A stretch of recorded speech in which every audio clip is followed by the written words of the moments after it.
What is up, San Antonio Spurs fans? Welcome to TSR Sports. Houston Rockets fans, welcome too, as we are going to be doing a live play-by-play scoreboard and chat, whatnot, reaction, whatever you want to call it for tonight's game between the bottom of the Western Conference, the race for Wemby. We'll see. The battle for Texas, baby. My apologies, my voice is a little hoarse tonight. I'm still getting over being sick from last week. So sick. I was so down with the sickness, I had to end the stream early. It's a game against, I think, the Portland Trailblazers. I did watch the Heat game on Saturday. Well, it was a battle. Yep, they tried. Aggressive, good evening. Smash that thumbs up. Good evening. Starting five for the Spurs. Trey, Devin, Romeo, KB, Dean, Jakob. So Kelvin Johnson is out, and Jeremy Sohan not starting yet. Okay. Glad Romeo's back. I wasn't sure if he's going to be out for a while. I did see Josh Richardson is still out. Blake Wesley, could he possibly play tonight? Been a forever and a day since we've seen him on the court. Played, I think, 2 regular season games before he got hurt. The Spurs could certainly use a legit point guard on the court besides Trey Jones. I like Jeremy Sohan. Having him run the point off the bench, it's been okay, but certainly not optimal for San Antonio Spurs. Yeah, tank versus tank, exactly, Jovi. Gabriel, good evening. Go Spurs, go to you, and hopefully have a good game. Yeah, Kyle, this is the battle of the century. So how about the NFL kind of weird day yesterday? My Giants won a game, maybe some controversy last night about some missed calls. The Cowboys totally blew a game against the Jags, and now have looked kind of sketchy the last 2 weeks. So I think the Dallas fans will probably quiet down a little bit on this channel because of what's been happening of late. And then you have maybe the worst lateral in NFL history with the ending of the Raiders and Patriots. If you haven't watched that, check out the highlight, watch the end of the game. It is worth it and definitely a head scratcher for sure. You probably do, Joshua. We shall see. Ironically, it's the one game I could actually. Oh, all right. Well, there you go. Spur of the moment, I'm still under the weather. You could probably hear it in my voice. This morning at work, I would start talking and then occasionally just have a coughing fit and could not stop coughing, and it was annoying. So hopefully that doesn't happen here on stream. I got some agua. Worst case scenario, I'll just mute the darn thing and put up Pop or Selena or something if I'm having some issues. The Texans are one of the worst teams in the NFL, aren't they? Are they the worst? Not trolling. Do they have the worst record? I don't know. Jake from State Farm. Wow. Good evening, Jake from State Farm. I'm not sure who that is. I have a feeling I might know. If it is who I think it is, check this out. While not entirely his fault, I saw a stat on Facebook over the weekend. Matt Ryan now has the worst on his resume playoff biggest lead blown in the playoffs with the Super Bowl, or biggest Super Bowl blown lead, and now has the biggest blown regular season lead with the Vikings comeback against the Colts. Poor guy just can't escape. Poor guy. I don't know what to say. 112-1. Wow. Okie dokie. Super Gabriel, I am definitely still under the weather. You might hear it in my voice, but I'm going to do my best to call the Spurs tonight. Hopefully, enjoy the game, have a fun stream, etc. Boo Boo's a cat. Good evening to you, Roy. He has a two worst. Yep. The thing is, they say he blew the lead. It's a team game. Matt Ryan is not solely responsible for what happened in the Super Bowl and what happened against the Vikings. However, he was the starting quarterback in both situations, which, yeah, that's not what you want on your resume at all. Believe me, I would much prefer that the Falcons won that Super Bowl against the Patriots, since I have no love for the New England Patriots at all. That's not the case. What are these teams still tied record wise? I should know that. I don't. I think we have the same record. I'm gonna go to ESPN, pull up the standings, find out what's going on in the Western Conference. I think we're both 9-19 or 9-20. All right. Both teams 9-20. The Spurs are 3-7 in the last 10. The Rockets are 4-6. Spurs and Rockets both on a 2-game losing streak. The Spurs, holy crap. Do we have the worst point differential in the NBA? We do. Minus 10.1. If you guys didn't know that, I'm looking at it right now. The Rockets minus 5.4. Even the Hornets, who are clearly tanking, like nobody's business, they are 7-23, 1-9 in the last 10. Have lost 8 in a row. Even their point differential is in the single digits at minus 7.1. The Spurs are the worst in the NBA when it comes to point differential. Unfortunately for Spurs fans, a lot of our losses have been absolute blowout losses, which has contributed to that minus 10.1. Spurs right now are 3-17 in the conference. 5-12 at home, 4-8 away. The Rockets are 6-7 at home. Rockets actually respectable at home, and 3-13 on the road. So the Rockets, being the home team, actually have a pretty legit chance of winning this game tonight. We'll see. Good evening, Butterfly. Hot hand tonight for the Spurs. Doug McDermott off the bench. Why not? No, the Hornets got some talent there, but didn't you shut Cade Cunningham down for the years? I mean, the Spurs have their pick. If it's not a lottery pick next year, it's a lottery protected. Actually, I think it's 1-16 pick for the Hornets in this coming draft. The Spurs have, and that pick is going to roll over because the Hornets are not a playoff team whatsoever. You know, the Rockets. You look at the talent they have too, and you think they would be a little better than they are, but they're not. What about that? Oh, was it a pick six in the Cowboys game? I did not realize that at all. Or throw pick six. Wow. I did not. Yeah, Coyote. By the way, I haven't done this yet. If you could, please hit the thumbs up. Fast, refund, nutritious, and delicious. And as always, go Spurs, go. I can't yell it. I can't yell it. In European power forward for Houston. Are we talking about Alperen singing? He plays he plays center, doesn't he? Oh boy. Oh, my voice is so shot. I'm sorry. Ugh, sorry. Oof. Gonna be a rough night. Oh, LaMelo Ball. They have Cade Cunningham's down for the right, so they're tanking too. I can't keep track of the tanking. There's so much of it. I did want us to draft um Donkey guy. Oh, the center, Jalen Duren.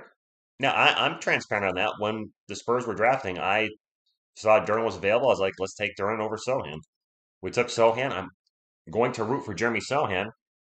Jabari Smith, is he European? I don't know. I'll keep track of that. Anyway, I did want Jalen Duren. We didn't take him. We got Sohan. We needed a power forward. Jeremy has shown flashes here and there. He's got a great motor. He's got a high basketball IQ from what I can tell. Right now, his shot is his biggest issue. If he puts that together through the offseason and throughout the remainder of this season, he could be a legit quality starting power forward for the next decade. He's certainly willing. He's up to the challenge of defending the other team's best player, of playing point guard if needed. So that's good. You know, he seems to have a strong mental game, if you will. Oh, we did pass up Sengun too. That's true. Jalen Green, Jabari Smith saying yeah, I would be too, Kyle. Who has the best hair in the NBA? You talking about Jeremy Sohan?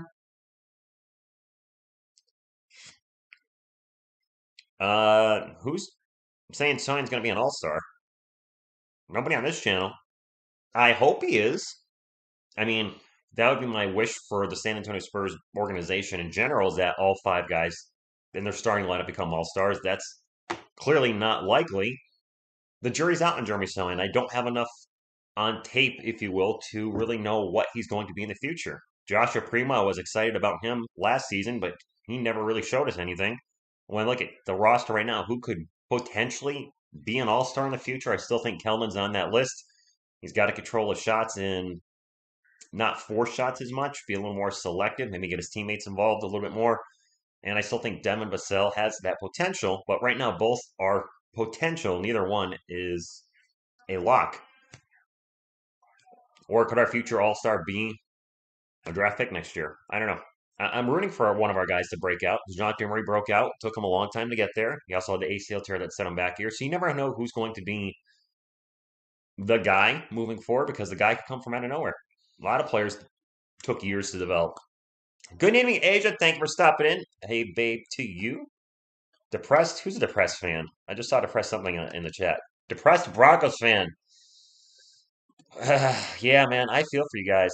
I like Russell Wilson, and I just thought he was going to be amazing in Denver. And that has not been the case. Son of Scar, yeah, it's definitely up there. That dunk you're talking about. I forgot who was against, but I know which one you're talking about. Good evening, Daniel Barry. Son will make an All-Star game before singing. I hope so. Trey Jones looks like Ray Allen compared to. Nice. Uh, I mentioned this in my recap. For those of you that actually that watched it Sunday, thank you.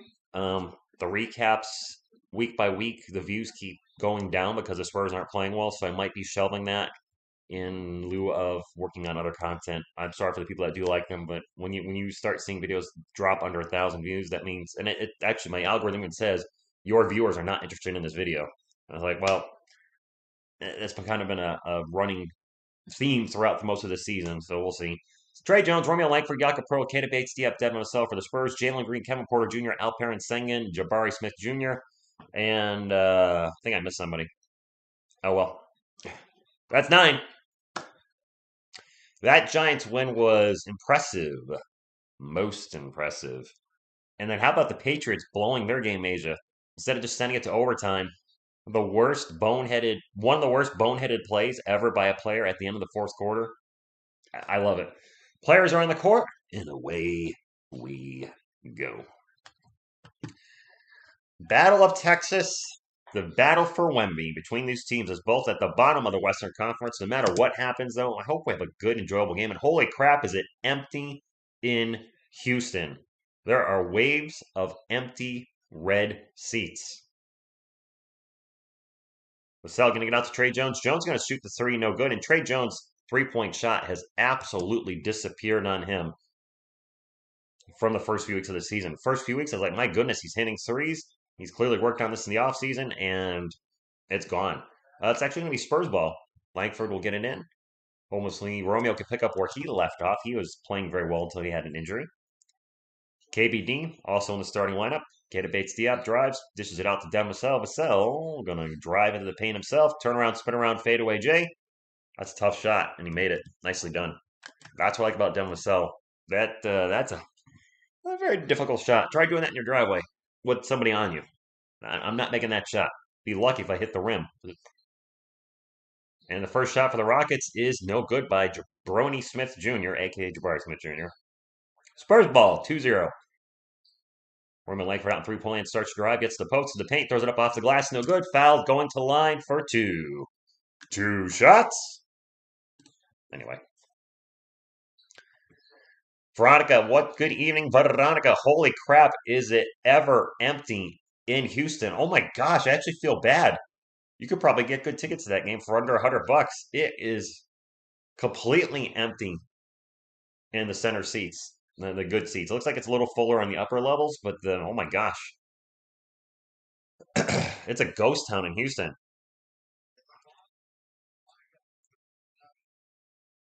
Mac Jones next Tom Brady?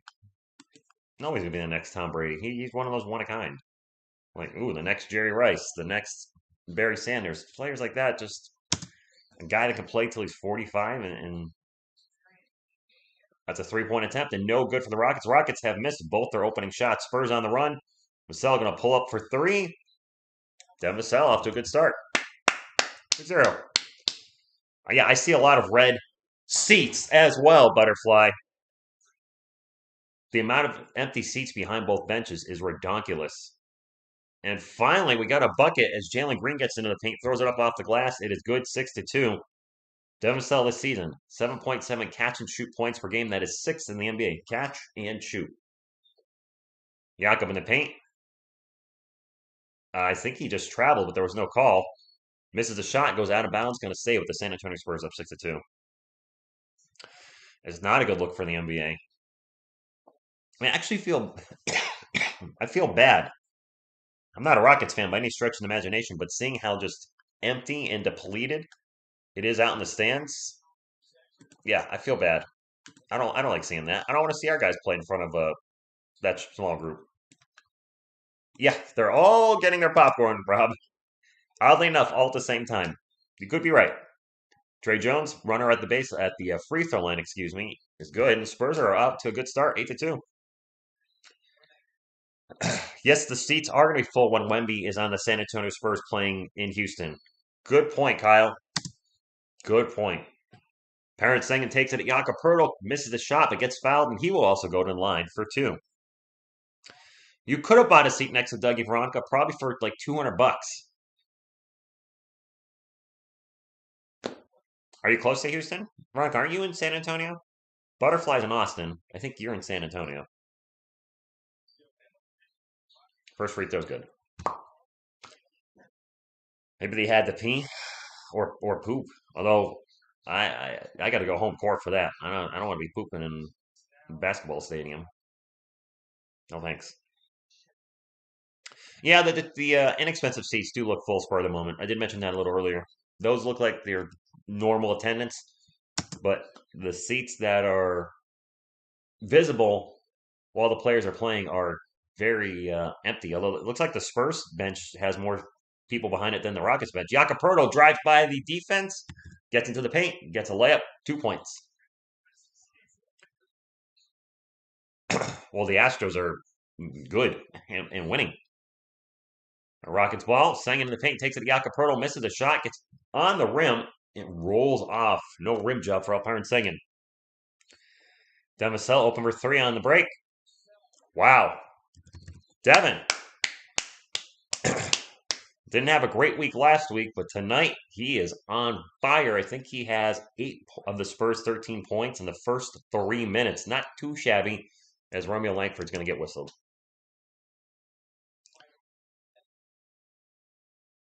Not even Filipino fans want to watch Jalen Green play. Ouch. Rich, please beat us so we can have a better chance at winning. Thing is, like the worst 4 teams in the NBA, don't they all have the same shot at Wemby, like 14%? Sengen throws down a huge dunk as he gets around Jakob Pertl in the paint, 13-6. Like right now, we both our teams are in the bottom 4 of the Western Conference. I think bottom 4 are all 14%. Just throwing it out there. Jones going to get over to Jakob Pertl. Pertl at the free throw line, 10 on the shot clock, starts to drive, gets by Sengen, throws up the layup, and we either had an offensive foul or travel. Either way, it's going to be Rockets ball. It's 8 o'clock for me, though, go Spurs go. So I actually kind of like the your time, 7 o'clock, my time, 8 o'clock. Season tickets are not selling those seats for cheap. No, really think so? Be better than getting nothing. Rockets ball. And KBD pokes the ball out of Jabari Smith Jr. hands. That is a turnover for the Rockets. Spurs ball up 13-6. A little over 8 minutes to go. Vassell into the paint. Out to KBD. He'll take a three. The KBD shooting threes. The Rockets are in trouble. Sorry, making threes. Could be a long night for Houston as we're going to get a timeout with 8:14 left in the first quarter. I think the top 2 picks are game changers. That seems to be the general consensus with this year's draft. Victor Wembanyama, Scoot Henderson. After that, you're going to have a lot of good players, but those top 2 seem like if you're going to be a lottery team, that's where you want to be drafting 1 or 2. Ideally, I guess both. I'm on the over on Devin Vassell getting 20 shots in this game. Over 25 shots? I don't know about that. I'm sure they did Butterfly, but I would if I was not going to a game, I would sell a ticket. I mean, that's just me. I got a cough, so I'm gonna mute my microphone real quick. Actually, you know, I got a cough, so I'm gonna do this too. I'll put Celine up for you.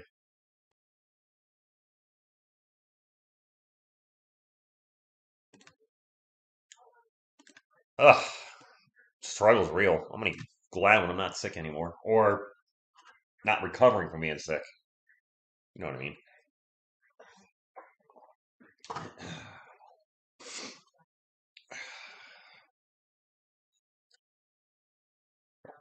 Yep, just me, my bro, and my sis watching the game. Spurs might be doing great as of now, but they definitely blow the lead again by halftime. Nice. That's yeah. The fourth quarter can be a tough one for the Spurs. Heck, the whole second half sometimes can be tough for our Spurs. I didn't see the game yesterday, but I know they lost, and they barely beat the Houston Texans, who are the worst team in the NFL, and now they lost to the Jags. And I think they were blowing out the Jags. Correct me if I'm wrong in the chat. Weren't I think the Cowboys were up 2 touchdowns and then blew the game. I It's not how you want to get. You don't want your team playing like this heading into the playoffs. And they still have a few weeks to correct it. But if they play like this going into the playoffs, they're done. They're not doing anything. Which I've kind of been saying that all season. As much as I get trolled for being a Giants fan, like the Cowboys aren't going anywhere this year. They'll probably make the playoffs and then knock right back out again. I'm happy for your team or my team gets Wemby. Screw Detroit and Charlotte. I love videos. That's fair, Kyle. I'd rather not see Wemby go to the Eastern Conference. I mean, if the Spurs were to get the number 1 overall pick, I would be very concerned if the Spurs draft Victor Wembanyama just because of injuries. If he can stay healthy, he could be immediately a game changer for the team day number 1. High risk, high reward. That being said, if the Spurs were to have number 1 overall pick, I think you have to take him. I mean, how can you not? It would certainly help my YouTube channel and other Spurs content creators if he went to the Spurs. It is Rockets ball, 10 on the shot clock. Jalen Green drives, gets into the paint, takes it at Jakob, throws it up, misses the shot, and it is Spurs ball. Train Jones will bring it up for San Antonio. Cross court to Devasell. He'll launch a quick 3. That one is no good. Long rebound will go to KBD. Still Spurs ball. They have 12 on the shot clock. Vassell's going to line up for another 3 on the other corner.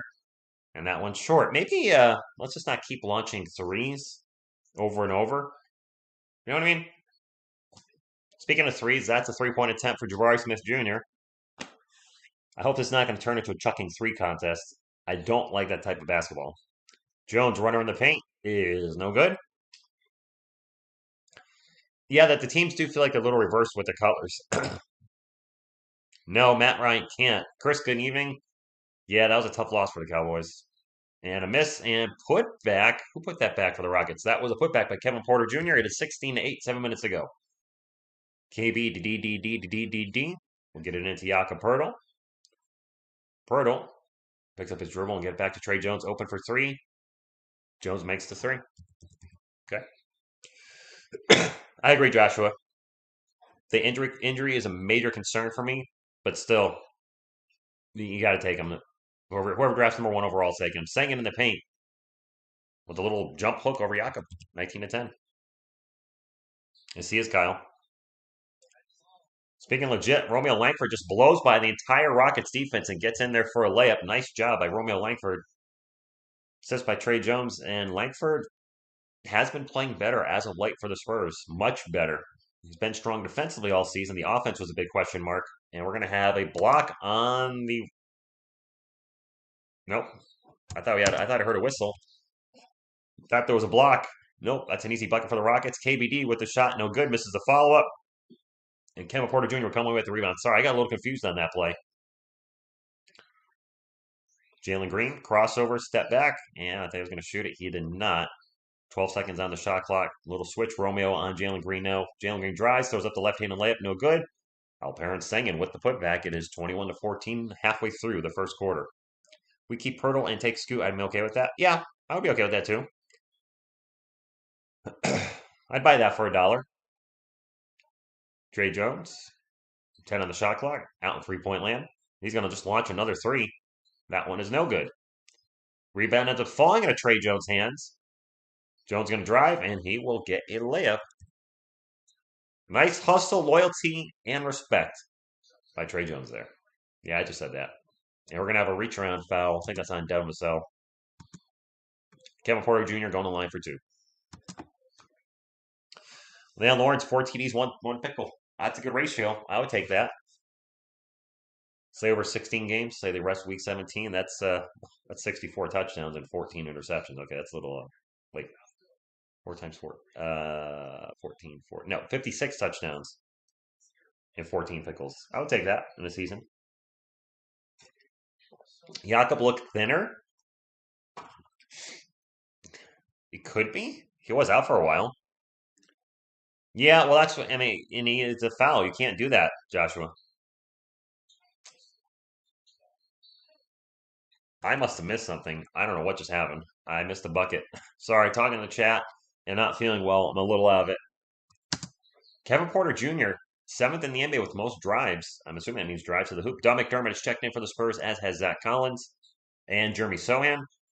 This is actually a bigger lineup for the Spurs than normal with Zach, Jeremy, and KBD all out there.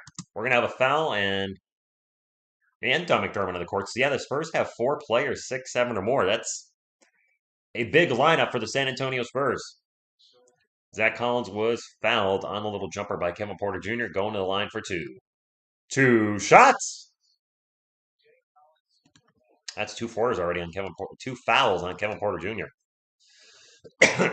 Sohan does look like a tennis ball. And his hair's green. First free throw was good for Zach Collins. NFL fans are going to be like, we want Archie Manning. Do I think we should keep Zach Collins? He has 1 more year on his contract. I think it's for about $7 million. It depends. Depends what happens with Victor Wembanyama if he gets drafted by the Spurs. Depends if Jakob Poeltl's going to be a Spur next year. Could they want to roll the dice on Charles Bassey as a backup if he was to resign with the Spurs? Pull-up jumper by Porter is no good. The putback by Jabari Smith-Jr. also rolls off the rim. Ball's going to go out of bounds, and it'll be San Antonio Spurs ball up 25-16 with 4:42 left to go in the first quarter. A lot of it is going around. We're not. Yeah, it's that time of year. It's the time of the season. That ball is out. That ball is clearly off Jeremy Sohan, by the way. It should be Rockets ball, and it is. I might be a Spurs fan, but I got to call it like I see it. Jeremy Sohan clearly knocked it out of bounds. Rockets ball, 10 on the shot clock. And now a whistle and a blocking foul as Jalen Green took off. And yep. Hopefully Malachi Brannon, who looked pretty good in the last game, can start contributing more on that level off the bench. Not be, they say, gun shy when shooting the basketball and just let it rip. I mean, that's why we brought him in here, to be a scorer. And we could definitely use scoring at time. We could actually use defense even more. That 3-point attempt by Kevin Porter Jr. is no good. Spurs ball. Sohan will bring it up for the Spurs. Our pseudo point guard, point forward. Drops it off to Don McDermott. McDermott for 3. No good. Smoke him if you got him. Just saying. KPJ off into the races again into the paint. Throws it up. No good. Kevin Porter Jr. taking a lot of shots and missing a lot of shots. Rockets do get the ball immediately back. And a miss by Jabari Smith Jr. And the Spurs now on the run. They'll get it to Malachi Branham. Branham in the paint, the layup, and that's a nice fast break by the Spurs as the Rockets could not get back in transition. 27-16, biggest lead of the game for San Antonio, 11 points. Rockets ball. Jalen Green double teams. Now the switch, just Malachi, and Green is going to be fouled. Should be a non-shooting foul, we'll see. My League Pass stream looks like standard quality instead of HD. Really? Mine's looking HD. That's right, Phil. You're not in San Antonio anymore, so you got to watch the League Pass like I do. Yay. Yeah, I'm in HD. It is 2 shots. Never mind, 2 free throws for the Rockets. All right. If you're Spurs getting Wemby, I would be happy seeing you root for your team to do well, so pretty much kind of a fan. It would help my channel, Kyle. This year's been very rough as the Spurs aren't winning, so rough as a fan. Views are going down because they're losing. I think some folks are like, yep, next year, which I get it. It's I'm not even streaming every game anymore. If you've looked lately, I'm streaming the weekday games, like games between Monday and Thursday, Friday and Saturday. I'm doing stuff with friends now. Like, I'll still watch the game on a replay. Saturday, I just had this stuff to do, so I had it on, but I'm still watching every game. I'm just not calling every game now. Rockets reporter, she's taking a nap in my bedroom. No, she's not. No, she's not. Not at all. League Pass looks shocking in Australia, but this might be our internet. It look like bad aggressive. Kaylee Griffin, that's right. Jesse Rodriguez. How about them Cowboys? It's all right. I'm not choking like they did. I'm choking for real, but that kind of segued perfectly. But man, you talk so much poop about my Giants. Your team the last 2 weeks not looking good, my friend. Not looking good. Australia has some of the worst internet available. Is there something I want to tell you? No. Believe me, if I was dating Kaylee Griffin, which I'm not, for the record, not saying I am, she would be right here watching the game with me. And I guarantee you my channel viewership would double instantly just from that. Granted, it would be mostly male viewers, but it would still go up considerably. See a little piece of my couch. Sorry, Selena, I didn't mean to reach over there on you. Fluke interception. It's still a pickle. Besides, usually start with usually say something Spurs, Giants stink. So fair enough. So thanks for stopping in. Spurs are up. Got a good lead in the first quarter, and the Cowboys stink. Is that better? Michelle, I wish I met Michelle Beadle when I was out in San Antonio. I don't think she, from what I could tell, wasn't going to do any signings or, autographs or pictures or anything. She was just, she was out of there where Sean hung out for a few minutes after the game. Yeah, Kyle, I wish. Dating, though, I would rather be in a monogamous relationship, a serious relationship, than just, fooling around at this point in my life. The NFL refs have sucked for forever. Come on now, let's be honest. They say, there you go, Jesse. Oh no, Phil with the Giants suck. They do. They do. I think I've been a Giants fan for over 28 years. 28 years? No, actually, it's 28 plus 3. I've been a fan for 31 years. Yeah, 28 and 3. 31 years fan. I agree, Jesse. I didn't see the game, but I did read there was some questionable stuff in there. Hey, it happens. Maybe right now, just get it out of your system, and then you're good to go in the playoffs. Losing, that is, or playing bad or fluke, just get it out now and then be ready to go in a couple weeks. Gosh, NFL playoffs are right around the corner. It looks like my Giants are going to make the playoffs. They're not going anywhere. They have no secondary. They have no wide receivers. Just right now, I'll admit it, we're getting lucky. Although Jones has been playing pretty well. Zach Collins, little jumper on the paint, no good. The putback by, oh God, Stanley Johnson's on the court.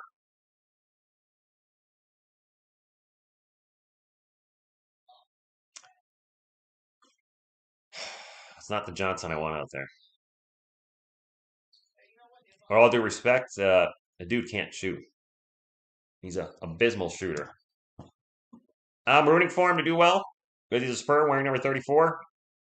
Looking at his career, no. Don McDermott with the miss. Zach Collins with the offensive rebound. They get it out to Sohan. Sam back to McDermott. Over to Sohan. He's going to launch a three. I can't remember the last time Jeremy Sohan made a three. It's been a while. I love Michelle Beadle. She does know her hoops. And now a big dunk attempt by Terry Eason. Misses a dunk because he was fouled by Jeremy Sohan.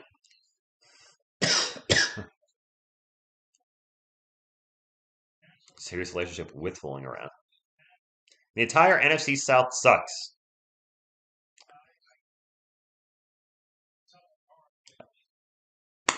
Yeah. That's going to be 2 free throws, by the way, for Terry Eason. He makes the first one, 27-19. I used to go to sports bars here in Melbourne, but as you can imagine, that ends up costing more than the league. Yeah. People always ask, will ask, like, when you go out, do you get, like, if you go to Hooters for UFC or go out in general, do you go out and get drinks? And I always say, no, it's too expensive. And another foul on the Spurs as Kevin Porter Jr. takes the shot, misses the shot, but he'll go to the line for 2. When Gronk retired after last season, Tom Brady should have said, you know what? I'm out too. Isaiah Sloby's checked in for the Spurs, so he's out there. I have not been impressed with his performance this year. He's had a few moments. Kevin Porter Jr.'s first free throw was good. A lot of air balls for Isaiah Roby, too. Airball Roby. 3-0 Packers. Who are they playing tonight? Kyle? There's 2 Kyles. The Kyle that put the 3-0 Packers. Who's Green Bay got tonight? On Monday Night Football? Totally forgot about that. So he gets the ball to Malachi Brandon. Brandon, that's turnover. And an easy, huge dunk down the other end by Jalen Green as the Spurs turn the ball over with some sloppy passing. 27-23. The Spurs were up by 11 at one point. Now they're only up by 4. So in over to Doug McDermott. McDermott for 3. Nice. Good. The Rams.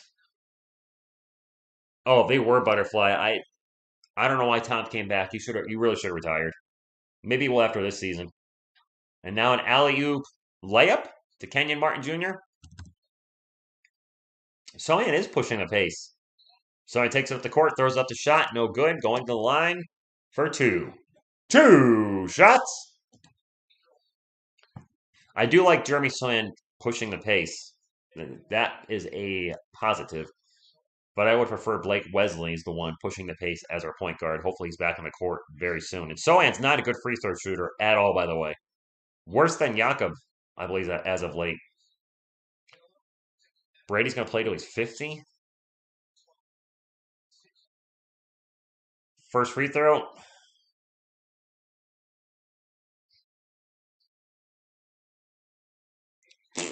Kevin Porter Jr. has 3 fouls already.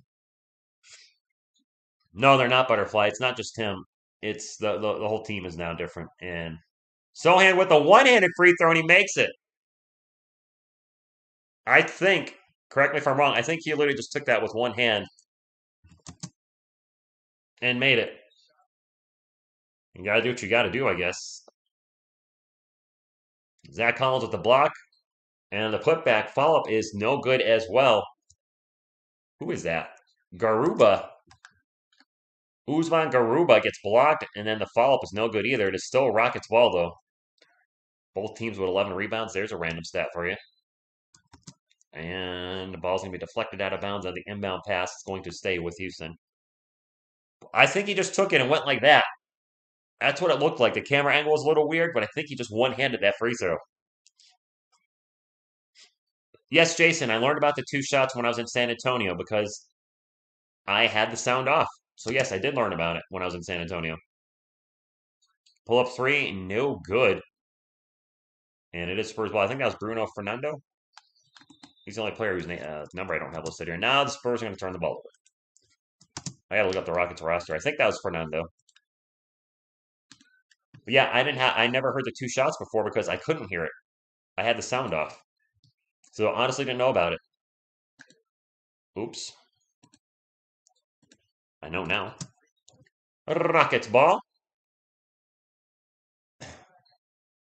And wow. Air ball by Garuba. Ball's going to go out of bounds. Usman Garuba. Air ball. Actually, the ball is still staying with the Rockets. It's another miss. As I was adjusting something, my apologies. It is Spurs ball. 31-25. I was not adjusting myself, by the way. So, and to Doug McDermott. McDermott going to drive, throws up the little runner, bounces around a couple times, no good. The putback by Doug is also good, though, or is good. 33-25. Good evening, Sugar J Cherry. Kellen Johnson's burn is getting very cold where I live. It'll be in like the 20s all the next week. And low around 10.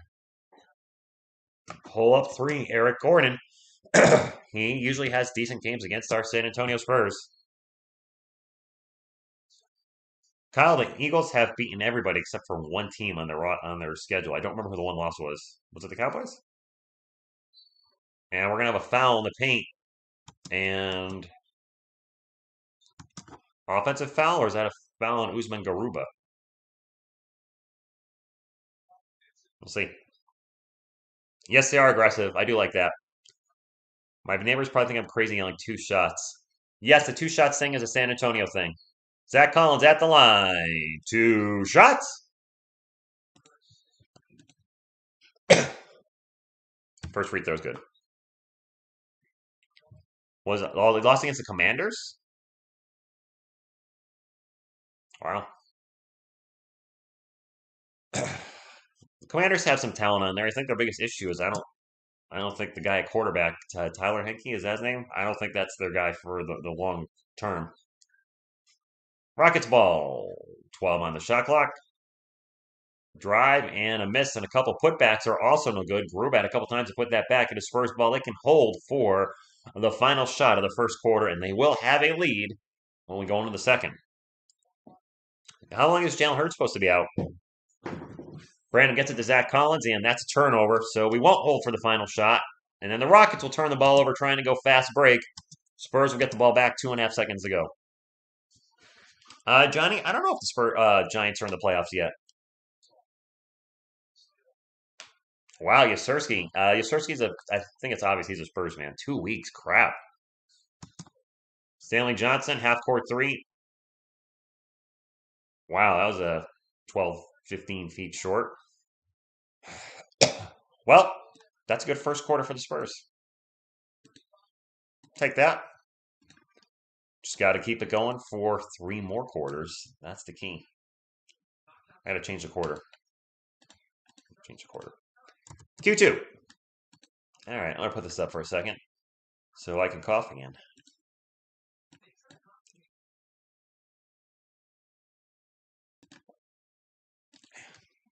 I mean, I'm guessing most of you'd rather look at Selena Gomez and sit and watch and hear me cough. I mean, that's my 2 cents. Did you see the big win on Saturday Night Football and bad calls? I didn't catch all of the game. I did see at the end of the game there was a hit out of bounds that some people wanted roughing the or a foul on. I didn't think that was a foul. I think it was Thibodeau on Washington's quarterback. I did not see the PI call. I was bouncing back and forth between my Xbox and the game. Yes, Selena's back and here to stay. I mean, hey, sometimes calls go against you. Sometimes I did see the Washington team had a touchdown taken away because of illegal formation, which that's just, oh, that one hurts. Wait, the Broncos won without Russell Wilson? That's not a good sign. Stay away from Brady Rodgers and just draft. No, yeah, the Colts have been getting leftovers from other teams lately. Philip Rivers, Matt Ryan. Don't sign a quarterback that's in the twilight of their career, if you will. The Andrew Luck retirement really messed that team up at quarterback. But stop trying to sign guys that are north of 35 and expecting them to turn the career around. It's just not happening. Thank the Giants for making the Cowboys clinch. You're welcome, I guess. No, they don't, the Drew Show. They don't. Johnny, it's a good day. Busy at work for the first half of the day. The second half of the day lightened up, and I think as the week progresses, work is going to get really slow. Um, so yeah, it's been pretty good. A little tired. I stayed up late last night playing Xbox with my buddy Bry till about 2 in the morning, but I did grab about a 90-minute nap before jumping on live here because I needed it. I don't want Jimmy G. No, thank you. The guy's hurt he's out for the season, isn't he? He's always hurt. He's always hurt. I don't care how good you are. If you're always hurt, not on the field, you're not helping your team win. The Giants beat the Vikings, and Washington, Seattle, and Detroit all lose. The Giants would clinch a playoff spot. Christmas Eve. That's a lot. I think the Giants are going to keep Daniel Jones. Oh, yes, Jesse, he is a free agent. But he very well could leave. He's not throwing a lot of touchdowns. He has nobody to throw to. So overall, I think he's been playing very well for the Giants. He also has, I think, 5 or 6 rushing touchdowns. Saying it in the paint, throws it up, no good. Foul, going to the line for 2. Saul Swiss. I have no idea what that is, but thank you so much. I know it's not $100,000, but yellow usually means, I think, $10. So thank you for the super chat. Appreciate it. Appreciate your support. Thank you very much. And as always, go Spurs, go. Sorry, I want to give you a good one. I don't have any tonight. Pirates singing at the line for 2. Go Spurs, go. First free throw is good. I don't think you can do crypto on YouTube, can you? No idea. If Daniel Jones leaves, it would suck because that means we're starting over at quarterback. And the last 4 years of trying to develop him were a waste. So yeah, I would be disappointed. I've always been rooting for DJ, even when I'm playing bad. So and nice pump fake and gets the little jumper at the rim. Glad to hear that, Asia. I'm not a Nets fan, and as I turned away, that's a quick bucket by the Rockets, 37-32. Wasn't the percentage difference for first draft between last and second and last spot? Not sure what you mean. I mean, I know there's between 1 and 2 percentage. I think it's negative. I think it's both 14%. The Rockets only have 2 turnovers. The Spurs already have 5 as they just turn the ball over, and it is Rockets ball. Quick pull-up jumper by Gordon and is short. Stanley Johnson with the rebound. Stanley Johnson running the court, gets into the paint. Euro step layup. Well, that was nice. That was pretty good. 16 bench points for the Spurs, only 3 for the Rockets. The Rockets bench needs to step it up if they're going to have a chance of winning tonight. Eric Gordon with the ball, gets into the paint. Drops it off to Sengun. Sengun with the layup, good. Furb off Coyote, there you go. Kellen Johnson's burner. I play Rogue Company, Dying Light. Vassell for 3. That was a long 3, too. Rogue Company and Dying Light, I'm playing the most right now. I do have Xbox Ultimate Pass, so I'll just play whatever with my friends on there. Whoops, that's kind of random. I do play Rocket League once a week with friends. Terry Eason drives baseline and gets the layup. Nice job by Terry Eason. Down the other end, Stanley Johnson open all day for 3, and he made it. What the hell? Stanley Johnson's playing well. No, it was not $100,000 Kellen Johnson burner because I can tell by the color. Like blue super chats are under $10. I think the most you can super chat's 400. And a big dunk by Kenya Martin Jr. and the Spurs defense was sleeping. If it was in like red or purple, it's more than $300. So I know it's not 100,000. Sohan drives, throws up the high layup, bounces off the rim, no good. Rockets ball. Rockets on the run. Martin Jr. into the paint. Layup is blocked, and it is Spurs ball. McDermott will bring it up the court for the Spurs, gets it out to Dan Vassell. Vassell having a terrific first half so far. Back to Doug, and Doug drops the ball, and then the reach and foul on Doug McDermott. Pop is letting the whole roster to have game time history. Yes. Soul Noctis, I know all the guys because I'm a Spurs channel, but there are guys I don't know a lot about. Like Stanley Johnson, when I did my recap on Sunday, I had to look him up. He's been with, I think, 5 NBA teams, including the Spurs. He's a lifetime, like, 38% shooter from the field, 30% from the arc. I don't know if he's a defensive wizard because offensively, there's a lot lacking there. Yeah, singing over Primo and Command and Ninja hindsight, definitely 2020 on that one. Who the hell is Stanley Johnson? Exactly. Kellen Johnson's cousin. Pull-up jumper's good. Who's 15 on the Rockets? He's hit a couple buckets, and I don't know who that is. Somebody help me out. Number 15 on the Rockets, headband guy. Let's call him headband guy until I figure out his name. Or it could just be headband guy. Vassell pull-up jumper after the pass from Jakob is a little short. Headband guy will bring it up for the Rockets. And he'll dish it off. Kenya Martin Jr. Layup is going to roll off the rim, and we're going to have another foul. Deshaun Nix, thank you. But headband guy was a good name, right? I mean, I would like to nickname headband guy. There's worse nicknames. I have 2 free throws for Kenya Martin Jr., by the way. Or Stevie Nicks. Headband guy. I call it like I see it. McDormand. There it is. We should stick with headband guy. We're going to have a timeout, by the way. 45-40. 8.5 plus minutes left in the first half. Spurs looking good to start off. I did not watch any football on Saturday. I think I tried. No, I didn't watch any football. Headband has helped shooting average. I mean, look what the headband's done for LeBron James. So the headband power works. McDermott is getting traded. Good chance. I still think the pecking order for trades for the San Antonio Spurs is in no particular order. Well, I said pecking order, but the 3 guys most likely to be traded by the trade deadline are Jakob Poeltl, Josh Richardson, and Doug McDermott. I do think at least 2 of those guys will be gone. I wouldn't be surprised if all 3 are gone. If we can trade Doug and Yak, we better. And Jay Rich, I think, too. Well, you just said it. Josh Richardson. B-ball skill and potential Primo was working out. The off-court stuff was horrible. Let's not act like B-ball wise it was a bad pick. Did he really show us enough though? It's tough because he only played one full year. He was 19. We don't know. He didn't play long enough. He didn't play long enough to say he was a bust. He didn't play long enough to say that he would be a starter for a decade. In the end, you have to look at, yes, it's off the court, didn't involve basketball at all, but still you have to look at what did your pick end up doing?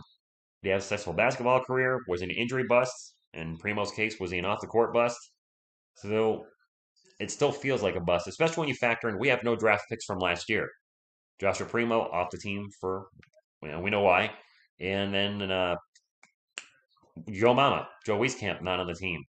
So two picks from last year already off the roster. That, as far as we know, is not very common in the NBA. And it's, I know it's not a basketball bust, but if you're a Spurs fan and you look at the other guys that were drafted, you kind of scratch your head and you go, yeah, we kind of missed that one. We kind of messed that one up, especially when he was generally considered to be a pick to go around 25. I did after all the issues with him, I looked at mock drafts with him, and generally he was picked around the 25th spot. So the Spurs, it's I don't think it's unreasonable to say we reached down the pick, and it didn't work out.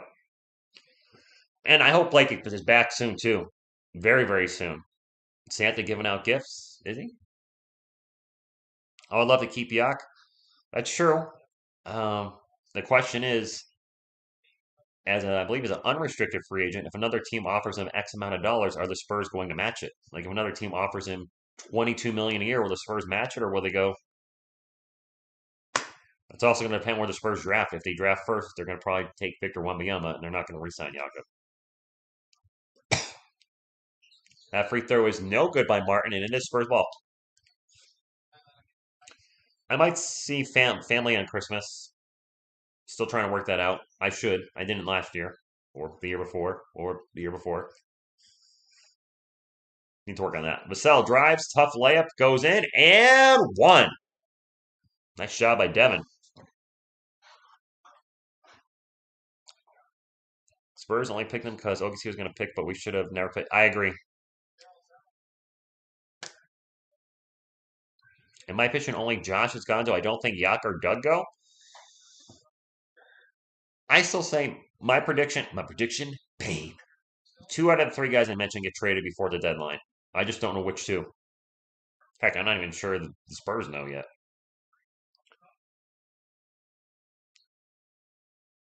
Second free throw is good. Yeah, a lot of second round picks don't make the roster, but we do have a second round pick starting at point guard right now. So you can draft well in the second round, and we may have a Hall of Famer that's picked in the second round. So you can find quality players there. At the very least, they may last more than a year when you're a rebuilding team.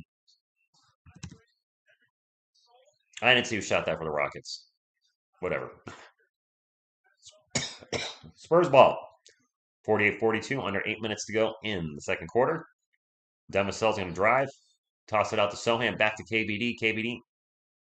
Travel. That's turnover. Nikola Jokic, a first, and Victor Oladipo for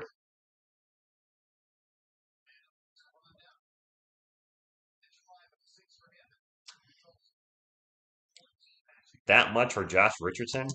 I don't see that happening. Probably not.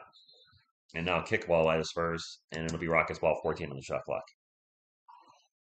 I don't know what we can get for Josh Richardson and Doug McDermott. I don't think it's first round picks. Jakob, yes, I think we get a first round pick for, but Jay Rich, Doug McDermott, both bench players. You're not going to get a first round pick. Jakob is a starter, so his trade value is going to be higher, and he's the youngest out of the 3. Jalen Green pull up jumper, good. Well, Jesse, yeah, I know. He was one of a kind. Cue the song by Rob Van Dam, or Rob Van Dam's theme song. A pack of Magic 30th edition for Jay Rich. Nice. Not everybody's going to know what that is. I do. Overpriced garbage. I did not buy any of that. I will not buy any of that. Somehow the Rockets have one more point than I do. Maybe one of those 2-pointers was changed to a 3. Either way, it's 48-45. Reyes, go Spurs, go to you. Kevin Porter Jr. with 4 fouls now. Holy crap. That's a lot of fouls for not even midway through the second quarter. 10 on the shot clock for Devin Vassell. Pick and roll with Jakob Poeltl. Then he drops it off to Trey Jones. Jones in the paint. Slices and dices. Beautiful moves by Trey Jones to get to the hoop, but he could not finish at the rim. And headband guy will get the ball. Passes it out. And the runner by Jabari Smith Jr. is good. Guys, ladies, kind of 1-point game. The Spurs were up by 11 at some point in the first quarter. The Rockets have battled back in this battle for Texas, this battle for last place. Jones is to Jakob Poeltl with a little push jumper, good, and Spurs have hit their anniversary number and also David Robinson's number.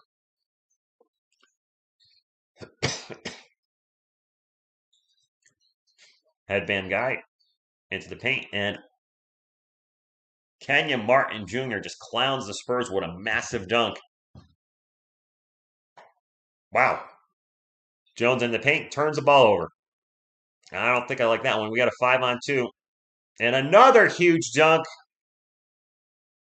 And the Rockets have their first lead of the game. Spurs down by 1.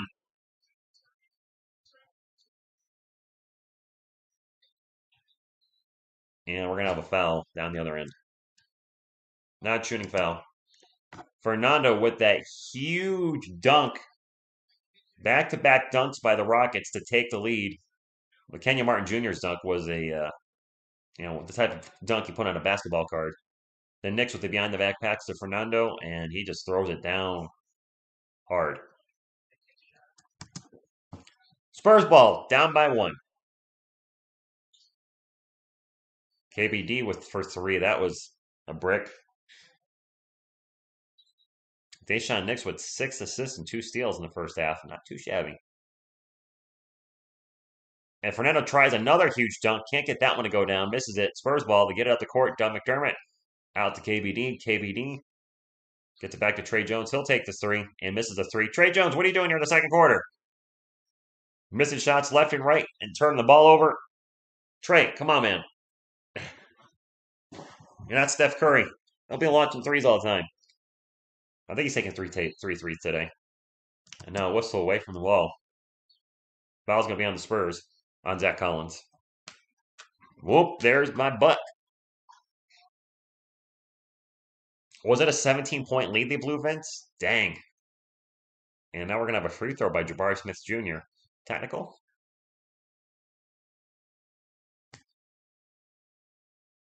Swish.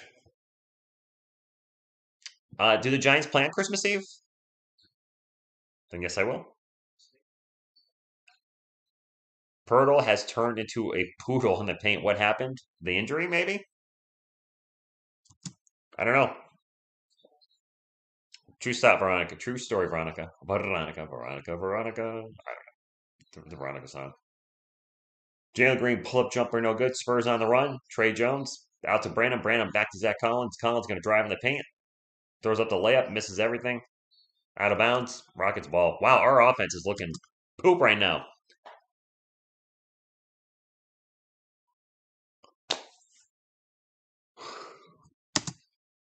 Struggle's real, my friends. Struggle is real. Headband guy with the ball in three-point lane. Gets over to Jalen Green. Back to headband guy. HG. Get it back to Green. Green. Into Fernando. Fernando turnaround jumper is good. Turnaround hook shot, if you will. Turnaround baby hook. Rockets are up by 4 now. 3-3. That sounds like a great football game. Trey Jones taking a baseline corner 3. No good.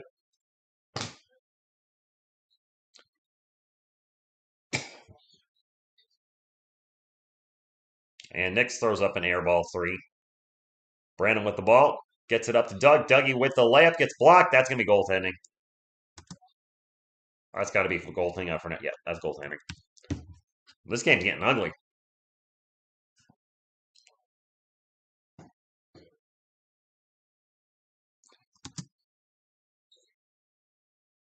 Yeah, Vince, they are indeed on a scoring drought. Martin with the bucket. And, yeah, the Spurs have looked a little rough here in the second half of the second quarter. Zach Collins out in three-point land. Gets it over to Doug. Doug with a pick and roll. Back to Zach. Turnover. Not a great pass by Doug McDermott. I think I'd rather start Blake than Trey. If Blake can stay healthy, maybe at some point, not yet per se. He is bigger and longer.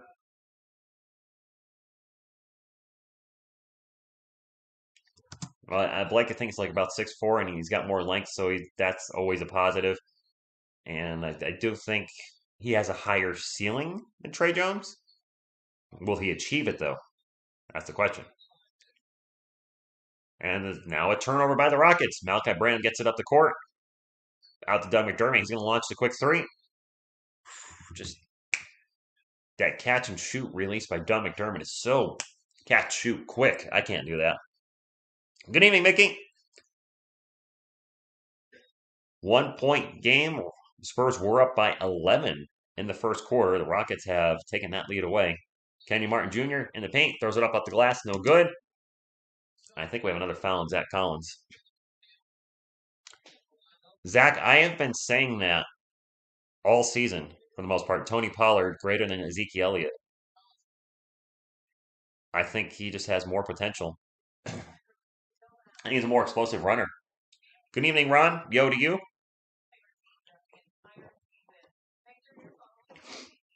My apologies for my voice, an occasional cough, still recovering from being sick, and you can hear it. But I'm feeling up to doing the whole game tonight. I prefer Pollard. There you go. I mean, this is not to troll Cowboys fans. I don't know if Ezekiel Elliott was that good at the start of his career, or his offensive line was that good. Because let's not forget, what's his nuts? The guy that went to Philadelphia and also Tennessee, DeMarco Murray was a beast behind that offensive line. And when he left, he didn't really do much. Combination of both things. Maybe Zeke was better earlier in his career than he is now, and you had a better offensive line. Zeke hasn't been good since his rookie season. Wow. Ron, I wish that was my girl. It's not. That's Selena Gomez doing her Spurs thing.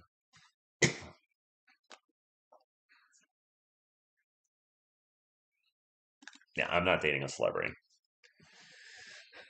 Not dating a celebrity at all. My friend who is a Cowboys fan thinks Zeke is better. Pollard and Kellen Moore's problem. Still can't trust Dak. You don't think so? I'm not a Cowboys fan, so I've not watched every game this season or every game of his career. Do you? I mean, if the game's on the line, is he like Tony Romo? Can you not trust him in the clutch?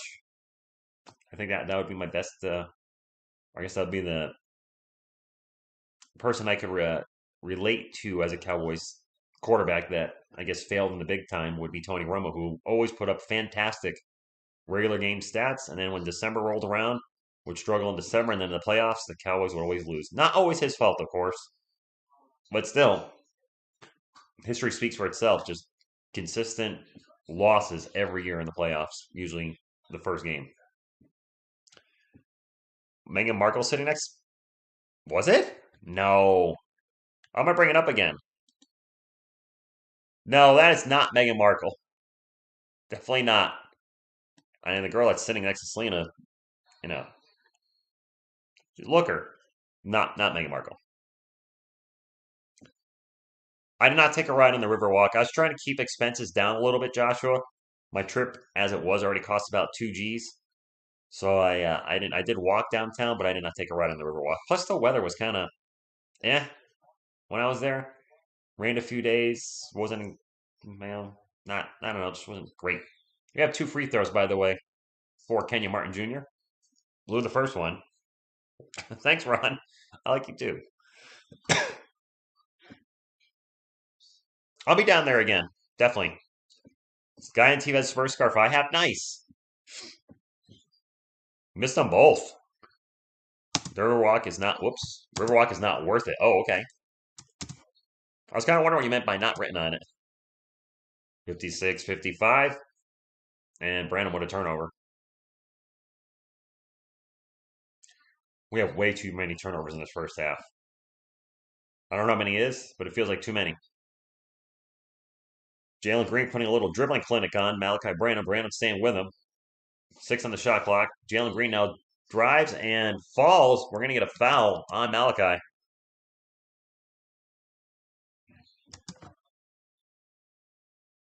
Tough spill by Green, and the Rockets are in the bonus. He is limping just a little bit. I think he'll be okay.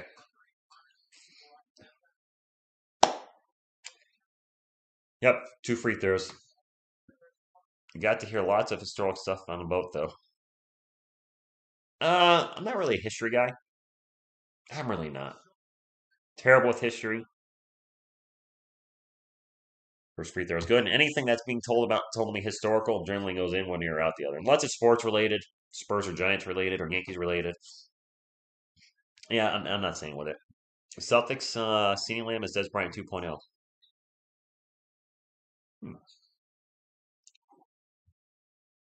Man, Des Bryant was a freaking beast for a few years for the Cowboys, wasn't he? And then he got injured and his career just disappeared very quickly. But man, for a few years, he was a monster out there on the court. Ball's going to get knocked out of bounds, on the field. And he'll stay with the Spurs down 58-55 2 minutes ago. What's up, Daniel Berry Sports Highlights? Spurs ball, 2 minutes. 2 minutes remaining. All right, low voice works. Another turnover for the Spurs. I just heard 12 first half turnovers. 12! Some teams had that entire amount for a whole freaking game. Singing into the paint, throws it up, no good. Fouled, going to the line for 2. 12 turnovers. Giants get to 10-5-1. They clinch number 6. Okay. Thanks, Zach. I mean, I hope they make the playoffs. I just don't think, barring a lot of luck, they're going to do anything. They're too injured. Although I will say, Kayvon Thibodeau, holy crap. Washington made him look like Lawrence Taylor at times last night. Was that a coming out party for Kayvon? Because he had a hell of a game. Singing misses the first free throw. Agrees that Eric Gordon is still on the Rockets team. Yeah, he is. Has played well against us a few times. They're both trying to lose this game. I don't think they're both trying to lose. They both aren't very good. He missed them both.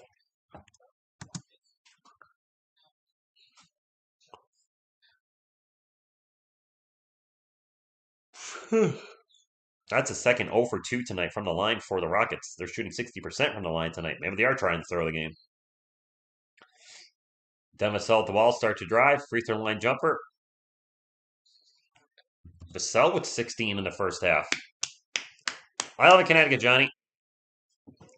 Connecticut, United States, North America, Earth. Rockets ball, Jalen Green. Bounce pass to Singing. Throw it off Vassell. Some D, and that's going to be Rockets ball. 7 seconds on the shot clock. Mango's banned from what? Jabari Smith Jr. What a huge dunk on the inbound pass. No defense anymore for either team, by the way. Neither team playing defense. Not that there's much defense in the NBA these days anyway, but not a lot of defense. And now a reach-in foul by headband guy. Old headband guy with the foul.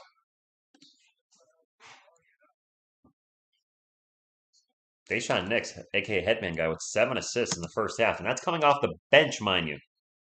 Stanley Johnson passed it into Zach Collins, and that's another turnover. Nix for 3. Nope. Rebound falls in the hands of Jabari Smith Jr. The putback is good. Biggest lead of the game for the Rockets, and the Spurs cannot stop turning the freaking ball over. Vince, I think Vassell could be potential to be our best player.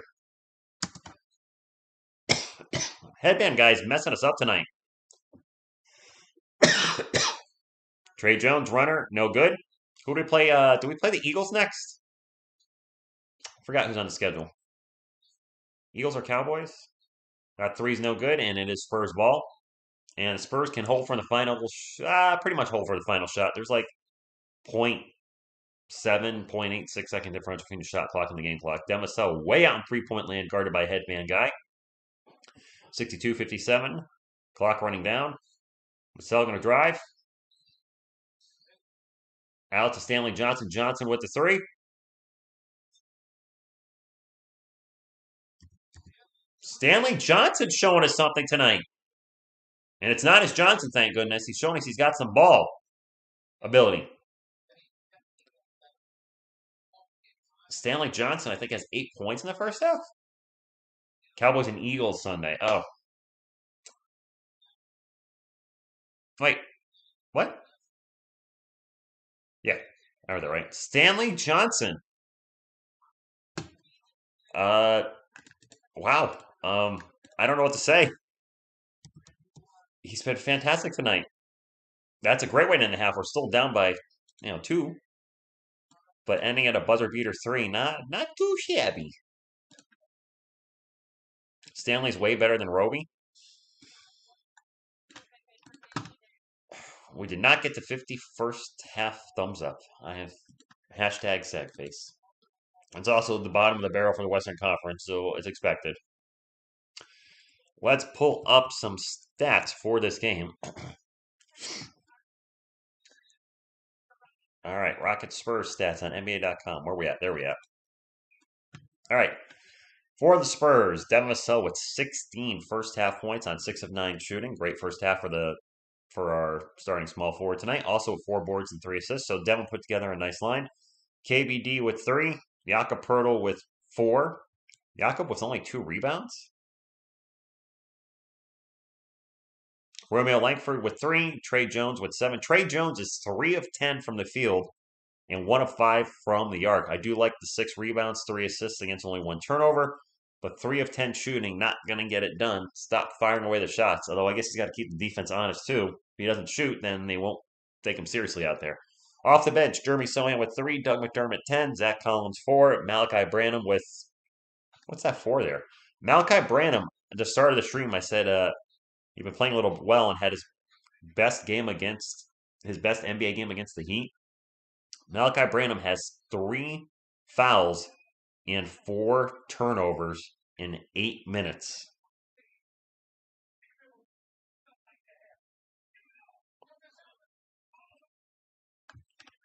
We have 13 first half turnovers. I didn't realize Malachi Branham had a third of them. 4 turnovers in 8 minutes. Stanley Johnson, 8 points so far in the first half, playing fantastic. And then Isaiah Roby played 9 seconds. What? Isaiah Roby came in and played 9 seconds and got a personal foul. That's it. He literally came on the court, got a foul, and was yanked.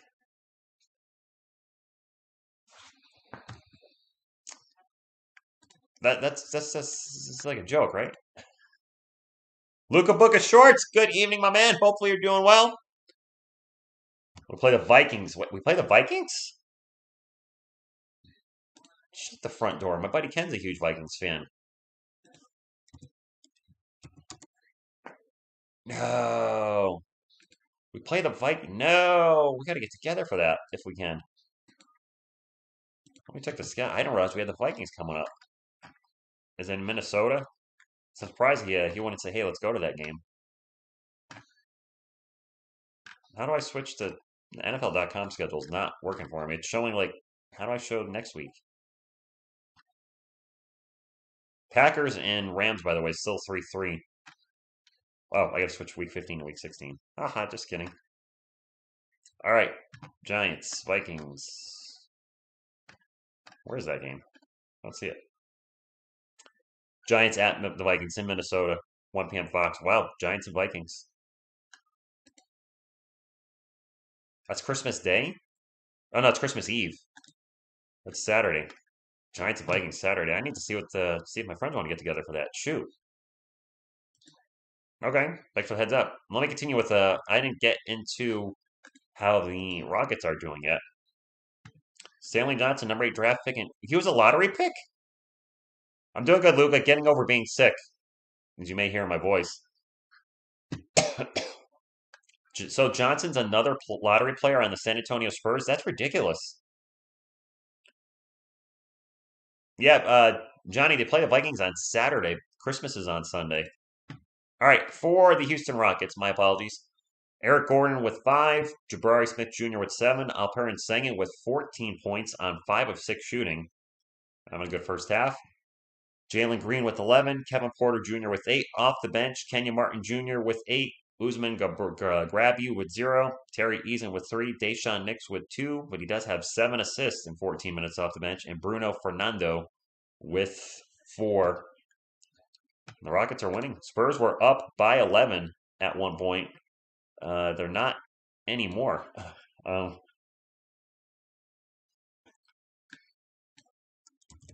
oh boy, it's the Christmas show in Houston. Run, run, Rudolph, huh? So the ESPN depth chart's a little off with who normally gets playing. So let me update my roster just for a moment here, and I'll get back to the chat. Thank you very much. Houston, what number is Bruno?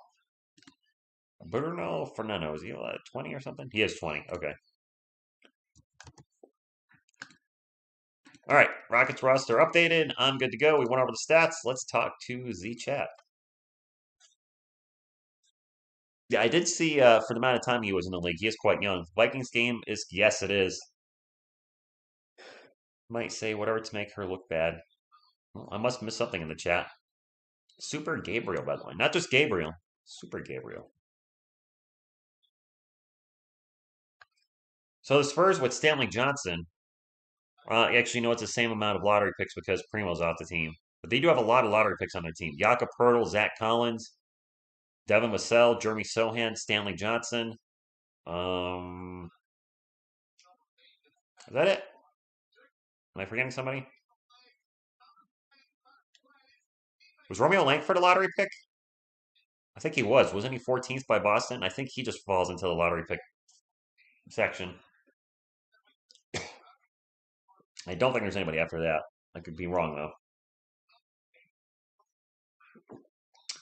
Well, Veronica, I don't know if you're trolling there. Down by 2, not bad. But we were up by 11 in the first quarter. So that's a 13-point swing.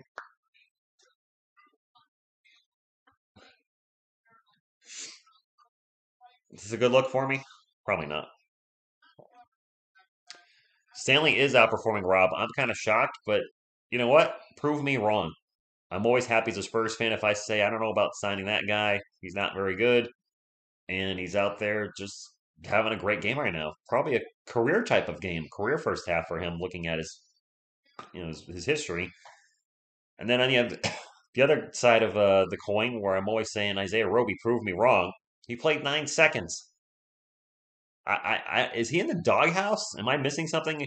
Was there an article in the San Antonio Express or whatever your paper's called out that way, or on Ken's Five? Is Isaiah Roby in the doghouse for some reason? 9 freaking seconds? That's McDermott was a lottery pick?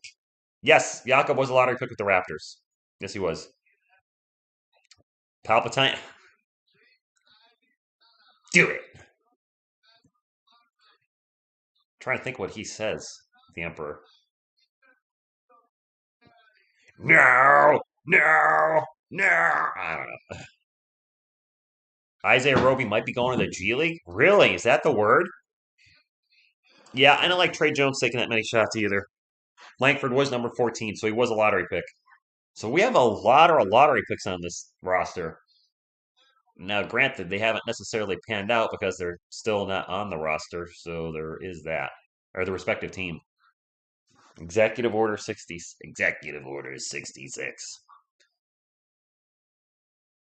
I have recorded songs on occasion with my sick voice, and you do get a weird, different vocal harmonization or whatever, if you will, when you're sick. Usually it's with death metal. I'll do a death metal vocal, and I had one song from like 2009 where I did some vocals on a track that I was sick like this, and it was very unique. Did Chris Paul just graduate college or something? I just showed him with the diploma. Winston-Salem State University. Maybe he did just graduate. I don't know. Good for him. Ultimate power and unlimited. Apparently, it was limited because he died, but then he didn't. Spoiler, but then he did. I don't know if I've ever said it. I can't stand the new trilogy. I think seven's okay for Star Wars: The Force Awakens. Boy, does it go downhill after there. Eight and nine. I don't remember. What's number eight? It's so bad. I don't remember the name of it. The Last Hope. The last number nine's The Last Skywalker. What's number eight? Shoot, I can't remember. Star Wars Episode 8's. I didn't like the movie. I didn't like number nine either. Exactly. Only now at the end you understand. What the hell? Was it The Last Jedi? That just popped in my head. Nobody's put it in the chat yet. The Last Jedi was number eight, I think. The Force Awakens, The Last Jedi, and then it's The Rise of Skywalker. My goodness, I really don't like those movies. I feel like they were just made to cash in on the Star Wars name and kill all the characters I like from as a child. Last Jedi and Rise of Skywalker. I thank you, Veronica. I really couldn't remember. I do own The Force Awakens on Blu-ray and digital. I'm not buying eight and nine. For one, they're on Disney Plus, which I have now, so that would not make sense. But two, I just have no desire to watch them. And I've tried. I tried rewatching The Rise of Skywalker, which I saw in the theater, and I just kind of sat there and I was like, the first half of the story is what? A MacGuffin? I think it's a Hollywood term when you're just looking for a device, the one thing that fixes everything, and then I didn't like the story. Didn't like who they brought back. I felt that made zero sense. And you could tell there's a different writer for each movie. Say what you will about George Lucas. Part one, two, and three were a mess for sure at times, but at least there was a cohesive story for the most part. Whereas you can clearly tell it was a different writer for seven, eight, and nine. Not even just a different director, just which was a different director, but Star Wars 4, 5, 6 all had a different director, and that worked out pretty damn good for the most part. Sorry, TSR tangent. I really don't like the new movies. I thought Rogue One was decent. The Han Solo movie was, I don't think it was bad, just not necessary. Mandalorian, excellent. Mandalorian, awesome. Probably one of the felt most Star Warsy thing that I've watched maybe since the original three movies, where it just had those moments like the Holy S moments. The Obi-Wan show was hit or miss for me. I didn't like the lethal sister or whatever the hell her name was. No disrespect to the actress, she was fine. I thought it was a poorly written part. A lot of the story in that was just stupid, didn't make sense. But the Darth Vader moments were awesome, and I haven't seen the new one, Alderon, whatever it is. I think it's a prequel to Rogue One. I haven't seen that, but I've heard good things. I think that's everything with Star Wars universe. All right, way off subject from basketball. Sorry. Let me put up Q3 up on the screen. In case you haven't noticed, I am a fan of great many things. Comic books, Star Wars, Godzilla, 80s action films. I'm stuck in the 80s too at some points. Love metal, especially 80s metal, death metal. So anyway, that's not for me. Rich Blake put up 19 today. Thoughts on his return? Hopefully soon. Very soon. I didn't realize he had a good game today. Rogue One is the best Star Wars movie outside of the original. Yeah. I mean, the movie itself was good all the way through. And then that last minute, of course, had all of us in the theater just, marking out to finally see Darth Vader go full Darth Vader. Escape from Endor. Oh gosh, were there two Ewok movies, weren't they? Weren't they both pretty bad? I don't know what the Bad Batch is, Gabriel. Andor. Okay, slow start but ending was good. All right. If they ended Star Wars and Indiana Jones in the 80s, I would have been good with that. Indiana Jones did end the 80s. What are you talking about? Raiders of the Lost Ark, Temple of Doom, The Last Crusade. That's it. There's no more Indiana Jones movies. I see what you're saying. Yeah, some franchises just go on too long or way too long. Looking at you, Friday 13th, even though I do like the movies. Come on now. Halloween. They should have stopped after that first one. Holy crap! The new Halloween movies that they did that have been available on Peacock, Halloween, and then Halloween Kills, and then Halloween Ends. Oh, yeah. First one was decent. The second one, eh. The third one, that is a movie I will not ever watch again. When it comes to Halloween movies, if you ask me which Halloween movie's at the bottom of the list that I will never watch again, it is Halloween Ends. It's not a Halloween movie. It's not at all, in my opinion. By the way, Alperen Sengun is owning Jakob Pertl tonight. They both played 13 minutes, 14 points for Sengun, only 4 for Jakob, 3 rebounds to 2. Not much else to talk about. Except for that, we are back to the game.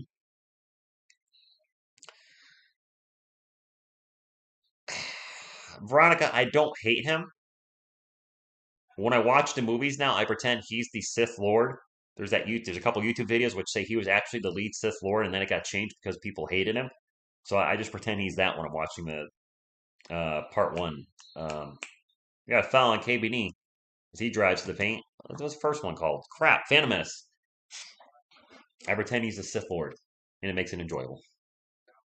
Good evening, Bobby. February. Yes, he is. No, the refs aren't helping him. Texas Chainsaw Massacre to stop after the first one. KBD is at the line, by the way, for two. Two shots. Chance to tie the game up at the line. And he made them both.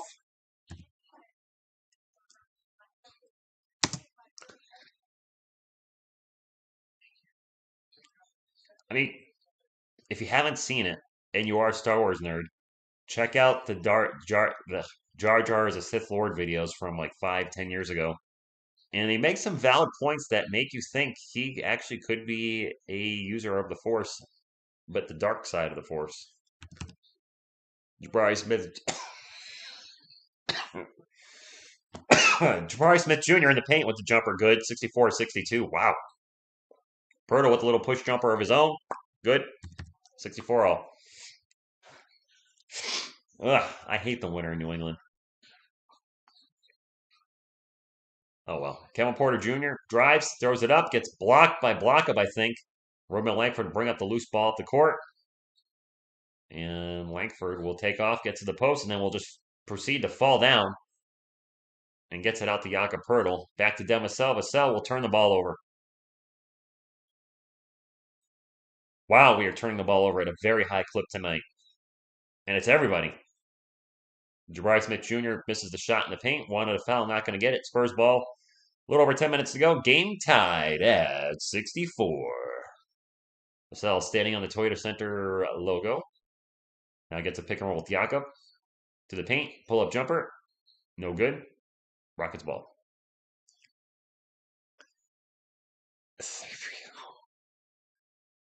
Wow, not a fan of 3PO, huh? Nice drive by Jalen Green to get into the paint, but misses the layup. Spurs ball. 3PO and R2D2 are classic. Trey Jones out to Demisel. Vassell is going to drive, goes baseline.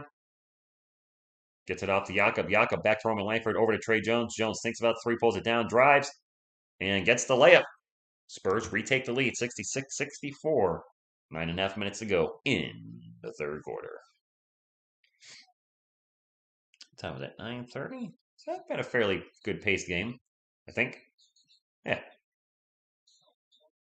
Langford will poke the ball out of bounds. It'll stay with the Rockets. Too goody-goody. Wanted to knock. That's fair. Yes, Joshua, I agree. They tried to replace him with new characters, and you just can't do that. Smith is going to take a three. No good. Sengun fights with Jakob, and then a loose ball finally falls in the hands of Kevin Porter Jr. 10 on the shot clock. Porter looking for a pick and roll with Sengun. Will get it. Takes off into the paint. Layup is good.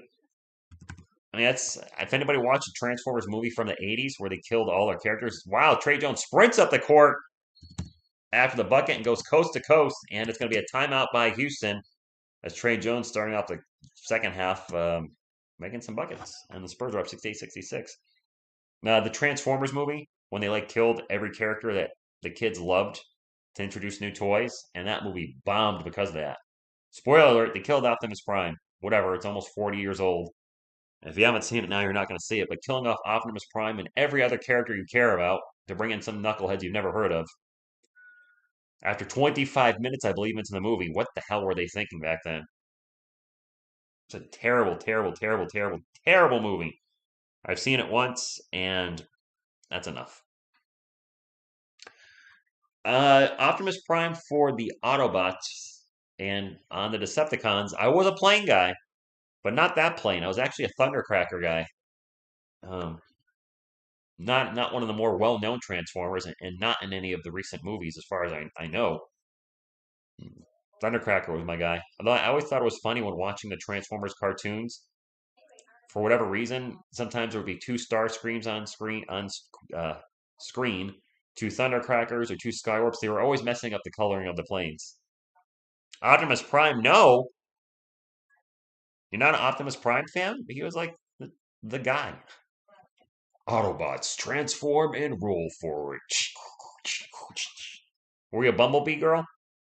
Bumblebee was pretty damn popular. You got the touch. And then if they swear once in the movie, they dropped one S bomb. Sorry. Is it the worst movie ever? No. But not a movie I'll watch again. No desire. Speaking of no desire, commercial right now for Top Gun 2. I don't know what the actual name of it. Another movie I thought the first one was okay. Great soundtrack, but no desire to see the sequel. Top Gun Maverick. It's wait, coming soon that's still not out? Or coming soon to Paramount Plus? I don't know. I don't even go to the movies anymore.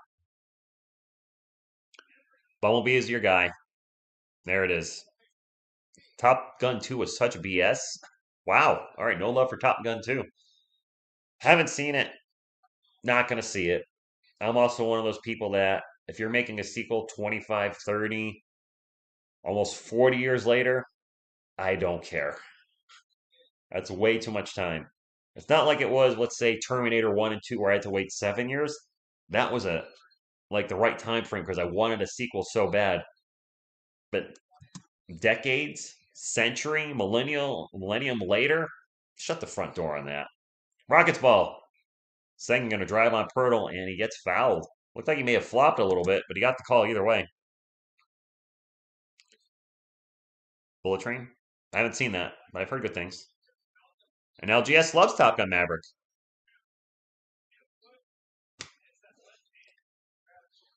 So we had a little graboid by Jakob Pertl. Non-shooting foul.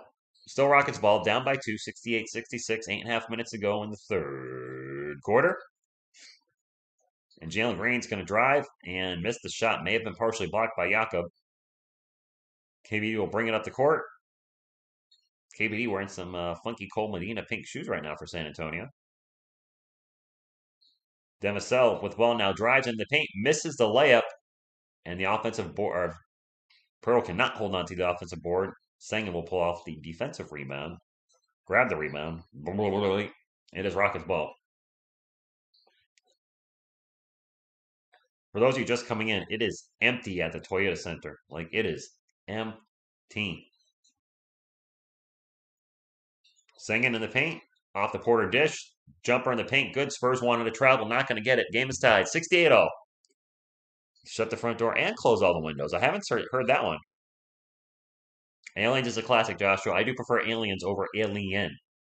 I prefer the much more up-tempo, action-packed, quickly paced Aliens over the kind of slow mystery type style of Alien. Vassell for 3. Nope.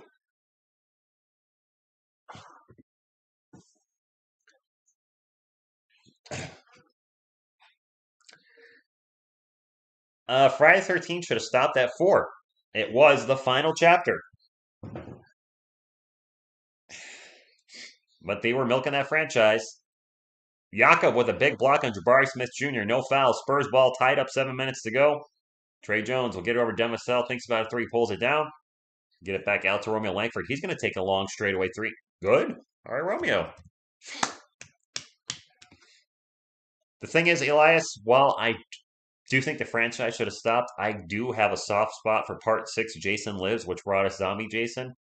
Part 7 would have been awesome if the MPAA didn't butcher the movie. Singing in the paint, jumper no good, foul, going to the line for two.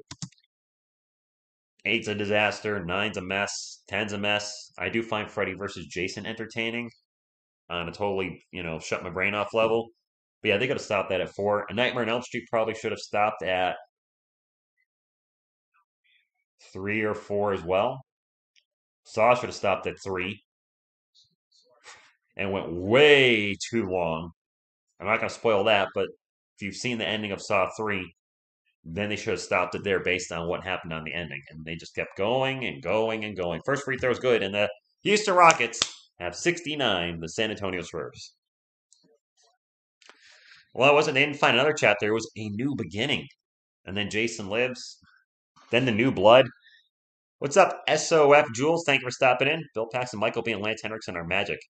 And all 3 in the first Terminator movie. And all 3 in Aliens. So they were in Terminator before they were in Aliens. How about that? In fact, I believe Bill Paxton is the only person in movie cinema history to be killed by the Terminator, the Predator, and an alien. That's another turnover for the Spurs. Again, tired of saying that's another turnover for the Spurs. Jabari Smith Jr. guarded by Trey Jones. Hughes mismatch, and he traveled. Saw could have stopped at 1. Yeah, that's true, Sugar J. Oh, I do find 2 and 3 guilty pleasures. Spur of the moment, I do have all the Friday 13th. I don't know. I'm looking over there. They're in my bedroom. I have all of them. I have 1 through 8. The 2, I have 9 and X, or Jason Goes to Hell and X. Jason versus Freddy, and then I do have the remake from like 2009. And now a foul away from the ball on Sengen, non-shooting foul. James Cameron is right. Damn, Bill had all the luck. Game over, man. Game over. Final Destination could have stopped after 2. I would have been fine with stopping after 2 because the alley lighter store was wrapped up at that point. So I think 2 would have been fine. Random out to KBD. KBD in the paint throws up the tough layup, no good, and another whistle. The refs blowing the whistle on every play now. It's an interesting list you have there, Joshua. A lot of people wouldn't put Paul Verhoeven on that list, but I am a fan of myself. RoboCop, Total Recall, Basic Instinct, Starship Troopers, and a few other decent movies in there, but those are my 4 favorites by him. Not a fan of Showgirls. Didn't they all connect in the end? Final Destination? Did they? I think so. I don't remember. I've seen all of them. I don't really much remember anything after the second one. It's going to be Rockets ball. The Spurs take the fewest free throws per game in the NBA at 14.7. Just a heads up. We don't get to the line. Saying into the paint, 1-on-1 with Pirtle, spins around, little jumper, no good. Fight for the ball. KBD will get the rebound. Spurs ball up by 3. KBD will drive into the paint, pull up jumper, good. Nice job by KBD. KBD. I would say that to him. I met him too. I think he'd appreciate it. Some people put respect on your name. Some people put a whole lot of extra D's. Sengen with a huge dunk in the paint after the dish from KPJ. 75-72. 3-point game. 5 minutes remaining. Rockets have 17 assists. The Spurs have 16. The problem is I think the Spurs have like 14 or 15 turnovers. They have almost another one right there. KBD's going to take a 3. Nope. Sohan with the putback. That is good, though. Spurs with a 5-point lead. Joshua. Come on, man. I just mentioned I was stuck in the 80s. Christopher Reeve all day, every day. Not even close. I do think Cable makes a decent Superman. But as far as Clark Kent's, it's not even close. And that's the character that's going to be on screen the most. Jalen Green step back 3. Nope. Sohan with the rebound.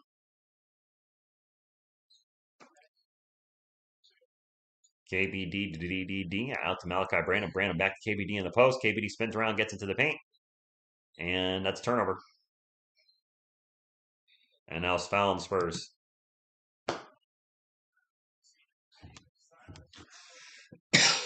Can't stop turning. If the Spurs could keep their turnovers in check to be up by 15. That KBD has a bunch of it does have a touch of Porky Pig. You're right. KBD. I didn't even think of that, Veronica. And a technical free throw for Jalen Green. I hate to sound like a broken record, but I am saying turnover by the Spurs a lot, and it's just frustrating. Oh, the original Superman theme by John Williams. I mean, come on, John Williams. I'm not an expert in this field, but I gotta think he's the greatest music composer of all time. The Superman theme, Star Wars, Jaws, Jurassic Park, and the list goes on and on and on. He missed a free throw, by the way. I think he missed a free throw. Maybe he made it and I already changed the score. No, maybe he didn't. Smith for three, no good. And then Zach Collins is going to, for whatever reason, volleyball spike the ball out of bounds. Oh, movie music, incredible. And even, didn't have to be amazing like the John Williams scores. Could be something simple. The Terminator theme is very simple. It works. Jalen Green, pull-up jumper. Nope. In and out burger. Zach Collins with the rebound. He'll get it to Stanley Johnson. How in his, I got to think one of his best games as a Doug McDermott takes a mile long three good. Hans Zimmer. What about Hans Gruber? Die Hard's a Christmas movie. Don't hashtag me. Kevin Porter Jr. with the ball in the paint. Takes it at Zach Collins. Throws it up. No good. Sohan with the rebound. Sohan will push the pace. Sprints up the court. Gets it to Stanley Johnson. Johnson back to Dougie for three. That one is no good. Collins the putback. Fouled.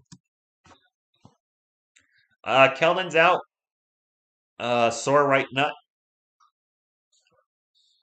I don't know. I'm going to be real mad if the Spurs mess us up by winning. Gremlins is a classic. Gremlins, one of the two movies that caused the push for the PG-13 rating. Zach Collins is at the line for two. Two shots. First one's good. Spurs about to get this lead back to double digits. For those of you that aren't aware, Gremlins and Indiana Jones and the Temple of Doom are the genesis of, or the movies that caused the push for the PG-13 rating, as parents were not happy that our hearts were being ripped out of people in the Temple of Doom, and that Gremlins were getting microwaved and blended and melted in the Gremlins movie. Temple of Doom also had that nasty dinner scene, which may have pushed a little too much for parents bringing their kids to see the movie. Rockets ball with this horrible camera angle. Three-point attempt is no good by Kenyon Martin Jr. He's in here. I think he changed his name to, I don't know what he changed his name to.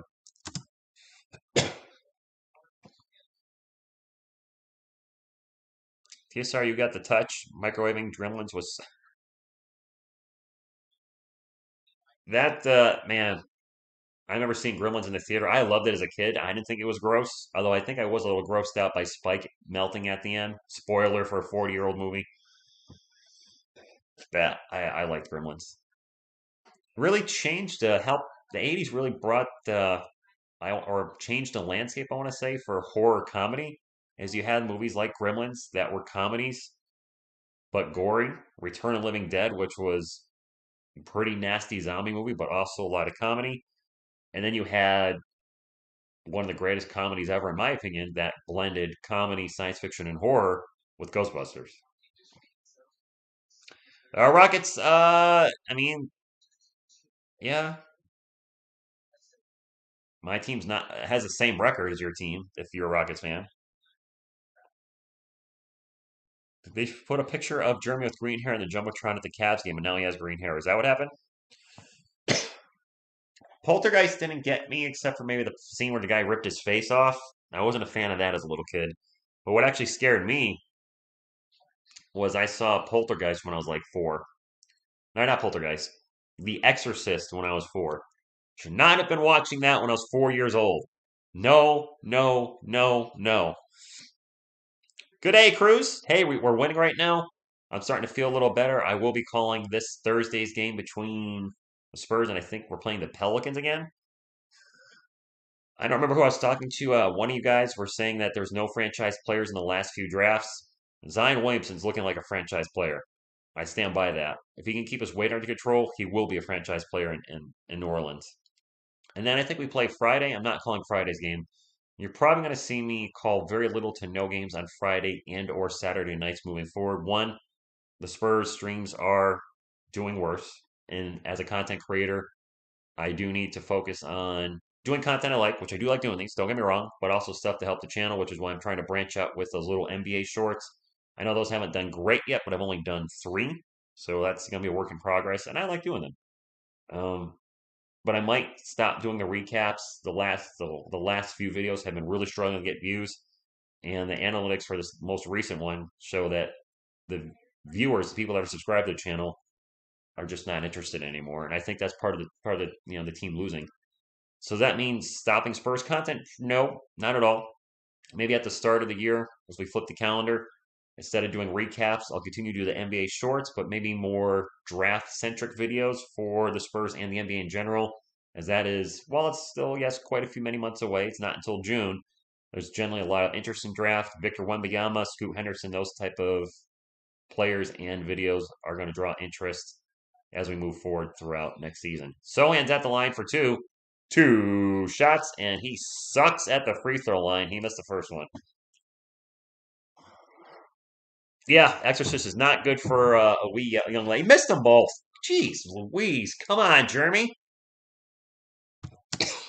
You're making Jakob look like Jesus at the free throw line.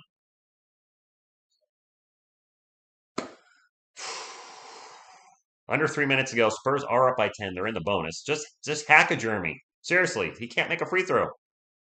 Porter for 3, good. Oh, I appreciate that. Good evening, Noble Legion. I think the diehard Spurs fans are still going to be coming to this channel and other Spurs content creators watching the game, etc. But I think the more casual fans or the big 3 era fans are definitely checked out for the year now. Sohan's going to launch a 3. A rare 3-point make for Jeremy Sohan as he's shooting, I think, 20% for the year. That might be being generous. Porter into the paint, gets rejected by Sohan. Still Rockets ball, 10 on the shot clock. And another block. We're going to have a foul as Terry Eason got into the paint. Same thing here, Joshua. Good evening, Cowboy X Factor. Hi there, TSR. I had a family member want to say, what a crazy NFL weekend. This Giants helped us. Yes, they did. Giants beating the Commanders, some questionable refereeing last night. You had the Cowboys blow a big lead against the Jags. And then the biggest NFL story is not either of our teams, but it's the debacle, the worst lateral maybe in NFL history with the ending of the Raiders and Patriots game. Just absolutely ridiculous. One of the two are good. 85-76. Houston Rockets, 20 free throws a game. That's 4th in the NBA of the year. 15 of 25. 15 of 25. That's 60%. Another turnover for the Spurs. Johnson tries again to Zach Collins. Can't keep it. Seriously, the Spurs will be up like every 3 possessions. Long 3 is no good for KPJ, and it is Spurs ball. Minute and a half to go. Do you mean Sohan Cruz? Zach Collins in the paint. Little turnaround jump hook is good, and the Spurs have tied their biggest lead of the game with 11 points. Yeah, the Colts blowing. Yeah, Kyle, that was embarrassing. Against that Vikings team, man, they just don't lay down and die, to their credit. They just keep fighting until the end. I believe they have the worst point differential by far of any team with more than 10 wins. Or 10 wins or more. Houston doesn't want another Texas team to get Wemby. Surprised that kind of... Yeah, right, Veronica? Dude's had foul trouble, seriously, the last couple of weeks. Are the Rams-Packers still 3-3? What a dud of a game. Field goals this quarter. The Spurs are 9 of 14. The Rockets are 5 of 22. That's next level bad. Marcel pull-up jumper. Good. Spurs had their biggest lead of the game. Sohan, okay. 89-76 Spurs are in the boner. Bonus. They could be in the boner too. If anybody watches The Boys, you can, and you want to see another human being inside another person's boner, that's the show for you. Don't even get me started. That episode was nasty and not necessary. Almost made me stop watching the show. I don't need to see that crap. You know, there's comedy and then there's just crossing the line and then just way over the line. If you know what I'm talking about, didn't need to see it. Vassell, don't need to talk about either. Vassell for three. At the buzzer with the shot clock expiring. Wow, Spurs up by 16. Kevin Porter Jr., end of quarter three, no good. Vassell having a hell of a game for the Spurs.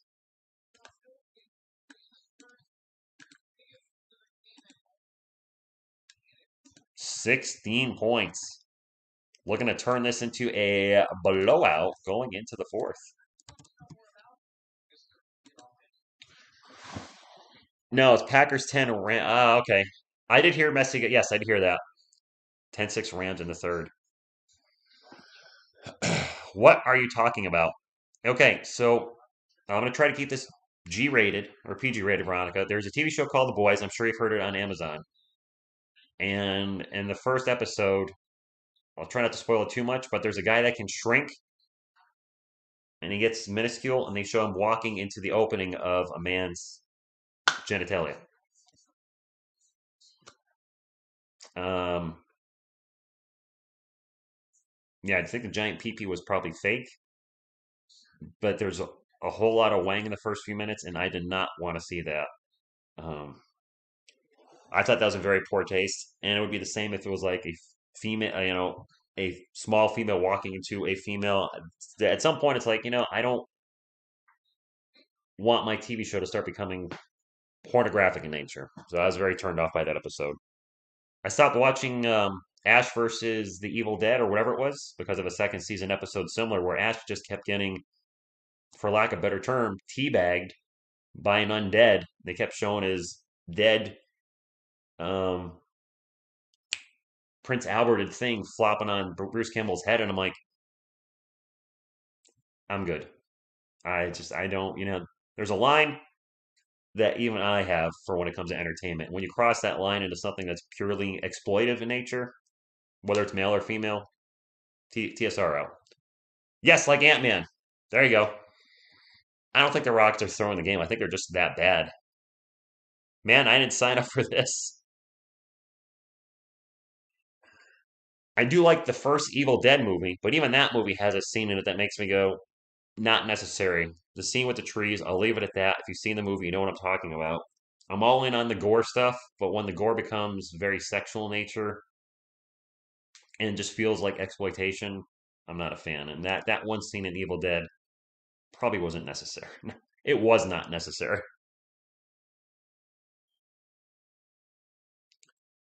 No, not PG-13. The two TV shows I'm referencing, The Boys and Ash vs. Evil Dead, were made for TV.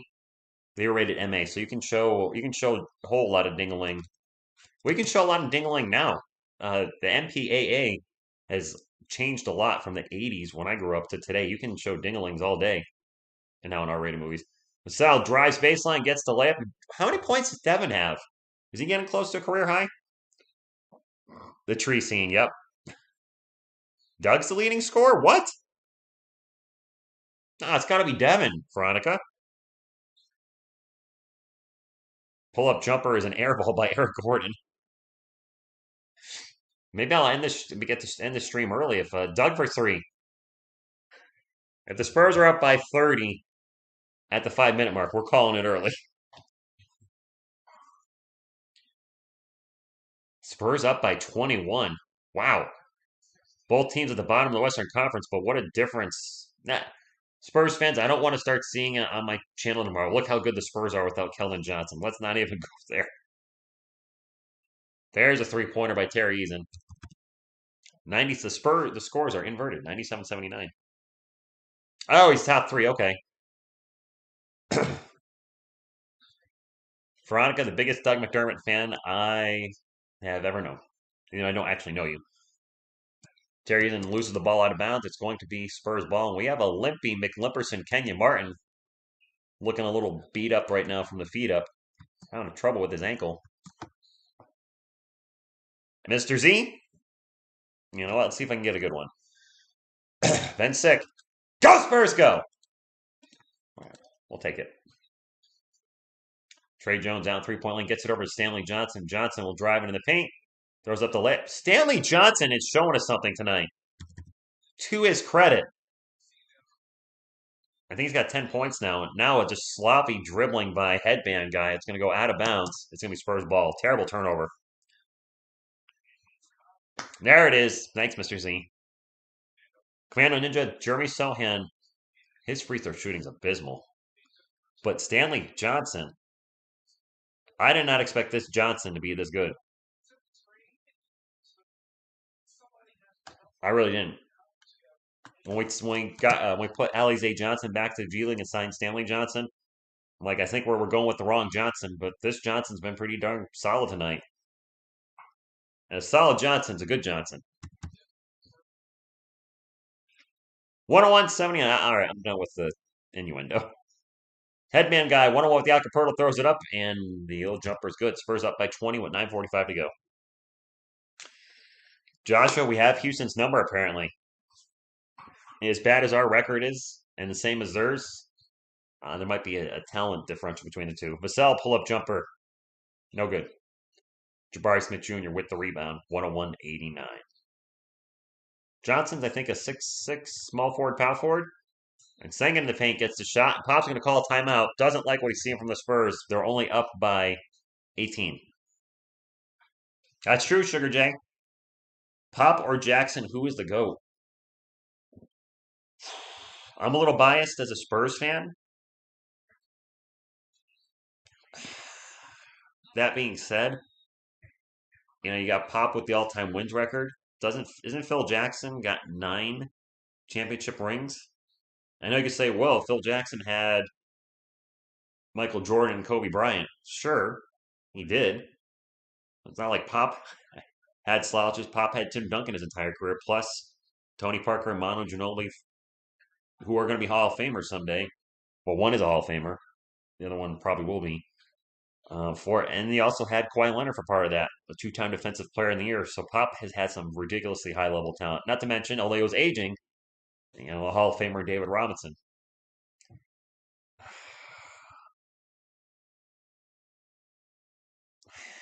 Can we just call it a tie? I can't really pick.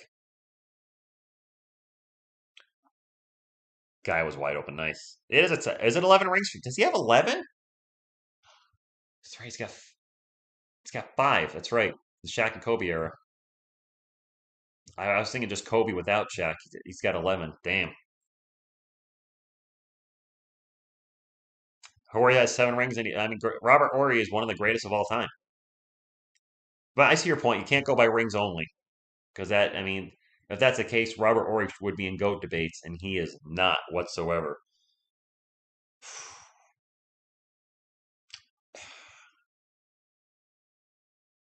I know we can say George. See, you could same thing with the NFL. Did Brady carry Belichick? Did Belichick carry Brady, or did they benefit one another? Same thing, Pop and Duncan. Did they not make each other better? Jordan and Jackson. I believe that when Jackson came there, that's when the Bulls started, making serious playoff runs. I don't think one succeeds without the other. Hulk Hogan and Vince McMahon. Vince McMahon's brains, Hulk Hogan's brawn in the 80s. Steve Austin and Vince McMahon. Steve Austin, arguably the most over wrestler of all time for a brief period in the late 90s. Is he that popular without Vince McMahon as Vince, you screwed Brett McMahon being the other side of that duo? No, I don't think so. So there, I don't know. Random. Detroit and Hornets, Houston Spurs. Yeah, I would agree, Jim. That looks like the bottom of the NBA right now. Brady all day, Brun without. That's true. I still think there's something to say when you do it with one franchise and can't pick a team. Well, that's true. Jordan was already there. Now, Duncan, what Pop's first official year as head coach, Duncan was here. Well, I don't know. I mean, I don't want to argue the point. They're both great coaches. If you're a Spurs fan, you're going to say Greg Popovich. If you're a Bulls or Lakers fan, you're going to say you're going to go the other way. That's just, I mean, there's no right or wrong answer with GOAT because GOAT is always an opinion. There's no official GOAT of any sport. I could say Michael Jordan's the GOAT, which I do. But if a LeBron James fan says LeBron's the GOAT, I'm never going to convince them that Michael Jordan's the GOAT. They're going to think it's LeBron. Trey Jones is at the line for two. Two shots. Nice, Veronica. What? Spurs up by 19. One more free throw for Trey Jones. Good.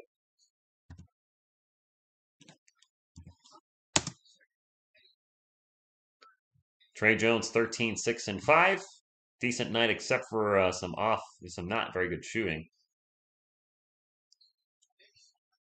Headband guy with a turnover in the paint, and then Jakob Poeltl immediately gets fouled after the turnover. Packers 17. Oh, that game should be over then. They're too young if they think LeBron is the GOAT. Tim Duncan, no. I've never said that on the channel, Sugar J. I love me some Spurs. I will never say Duncan's the greatest of all time. Because I wouldn't believe that. Malachi Brandon pull-up jumper. Good. I watched Jordan in his 90s run, and to me, he's the GOAT. Probably the best mid-range jumper I've ever seen in the game. 6'6" player with just incredible moves in the post, turnaround jumper, fadeaway, and he could finish at the. I mean, I love David Robinson, Tim Duncan. Jordan is 6'6", was a better finisher at the rim. He could, I mean, the way he could take off and alter his body in the air and finish with a dunk or a layup was just ridiculous. Or a circus shot. Jakob with the runner in the paint after the Rockets miss, no good. Tim Duncan, the go to fashion. He did make some fashion statements. That's both short. Terry Eason pulls up for three. Nope. Spurs try to go fast break, but forgot you need the ball first. Eason gets the ball back into the paint. Layup, no good. Foul, going to the line for two shots. Messi is the GOAT. I would not argue that. I don't know football that well, but I've watched Lionel Messi highlights and the stuff that dude could do on the field. Wow. That's fair, Joshua. Defense was contact heavy back then, Manolo. Yeah, they played defense. Hand checking was part of the game. Very different game back in the 80s, 90s. I think the change in basketball becoming softer was after the Malice in the Palace. Pacers and was it the Knicks when they fought up in the stands? I always forget which two teams it was. Both free throws good. Spurs ball.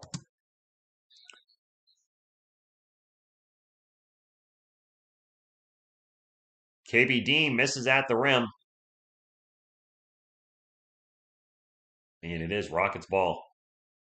The thing is, spur of the moment, I actually like the competition a little better in the 90s when Jordan was there. An alley-oop dunk by Bruno Fernando. Because that's when big men, it was a different game. Your David Robinsons, Hakeem Olajuwon, Patrick Ewing, Shaquille O'Neal, Alonzo Mourning. Zach Collins runner's good. You know, big men dominated the post back then. They weren't out there chucking threes like they are today, which I think Dirk Nowitzki was the one that kind of influenced that. Rockets ball. Terry Eason knocks Trey Jones on his butt, and that's going to be an offensive foul.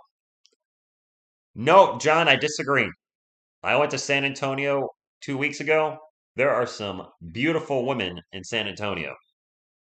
I think Charles Barkley be smoking something. There were a lot of women. I was like, you know, how you doing? And they were Spurs fans. So pretty girls that are Spurs fans, we have a timeout. I was like, I'm not going to find one of those in Connecticut. That's for damn sure. Magic 125, Hawks 126. Arthur, yo hablo poquito español, pero es no bueno. So I don't even know if that's Espanol. I don't think it is. I don't know what language Artur is speaking. I'm sorry. These guys are really so better skilled these days in all sports than what? You know what I would argue? Here's a question I have for you guys that always, makes me stop and think. I'm always hearing athletes today are bigger, stronger, faster than all the bums and plumbers that played, let's say, in the 80s. And I just look and I'm like, well, how come players, these bums in the 70s and 80s and 90s, all played 82 games? If we're all bigger, stronger, and faster and healthier, shouldn't we be on the field or court more? Yet these guys don't play 82 games anymore. None of them. Used to play 82 games a lot. Jordan played 82 games pretty much every year except when he was a Bull, except for the year he missed like 60 something games because of I think it was a broken foot. Why can't anybody play 82 games anymore?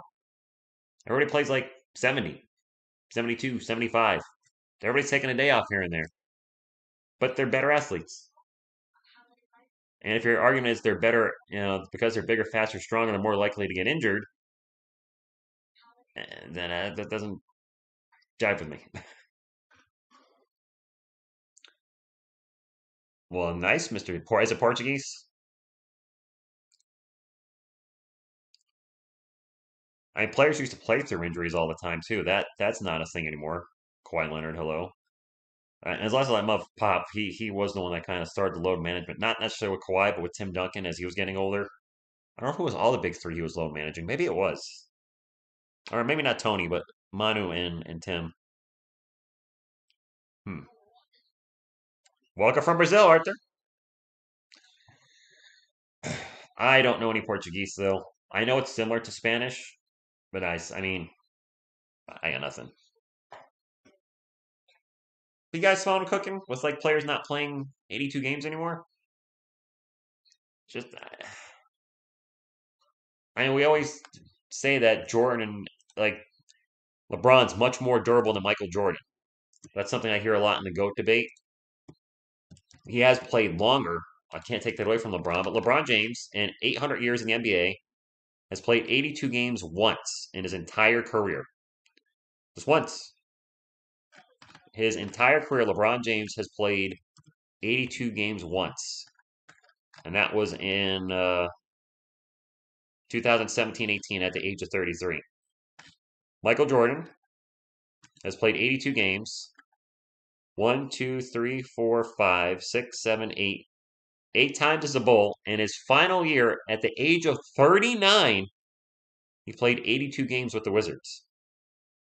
He played a full season and averaged 37 minutes a game in his final year. 82 games. I'm just saying. Manu did give his body. Look what we have now. Thank God he load managed. Allen Iverson, I like Allen, but I think he was injured a lot, Manolo. I think he missed a lot of time. He was a small guy, very much undersized, always driving into the paint. I like Allen. I really did. I just wish he didn't have a couple seasons of under 40% shooting for the year. That's a pet peeve of mine. I hate seeing. Oh, we had a bucket for the Rockets somewhere. I hate seeing a player shoot under 40% for the season. It just feels to me. Jason Kidd had a lot of those type of seasons, and it just always made me just cringe. I'm not saying under 40% from beyond the arc, but your overall field goal percentage under 40%, just not a fan. So Sochan thought about a three, pulls it down, starts to drive, pull up jumper. All right, Jeremy, that was nice. Jordan didn't play as hard as LeBron. You got to be trolling on that one. You have to be trolling on that one, Sugar J. There's no way you could have seen Michael Jordan play and you honestly mean that he didn't play as hard. The most competitive person in the history of the planet Earth that was a former defensive player of the year and always played both ends of the floor, even to when he was pushing 40. There's no way you're talking about Jordan not playing as hard. You are trolling. Okay. Kobe said we're lucky. Oh, if Iverson was 6'6", 6'7", yeah. What was he, like 6 foot, a buck 60? He's such a small dude. I liked Allen, man. Just I was rooting for him. He lost to the Lakers, right? Short and Jack Lakers? Short and Jack. Kobe Shaq Lakers. I would agree with that spur of the moment. Probably the closest thing we've seen to Jordan when it comes to just taking over a game offensively and having that killer mentality. I would say Kobe's the closest. Putting that video together with Kobe's 81-point game, a lot of that felt very Michael Jordan-esque. Didn't Kobe model his game after Jordan, though? We're going to have Fallon, Zach Collins, and 2 free throws for Bruno Fernando coming up.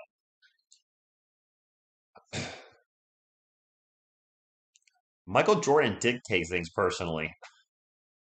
If you haven't seen it, there's a great story by Kevin Garnett and another player, I can't remember his name, when Garnett was in his rookie year and they were beating the Bulls. And Garnett was it maybe Isaiah Ryder? I'm not sure who it was. And Garnett, first free throw is good, by the way. I know it's kind of a blowout, so we're just kind of chatting, talking about the game. But Garnett made some disparaging comments about Jordan, called him, the ninja word.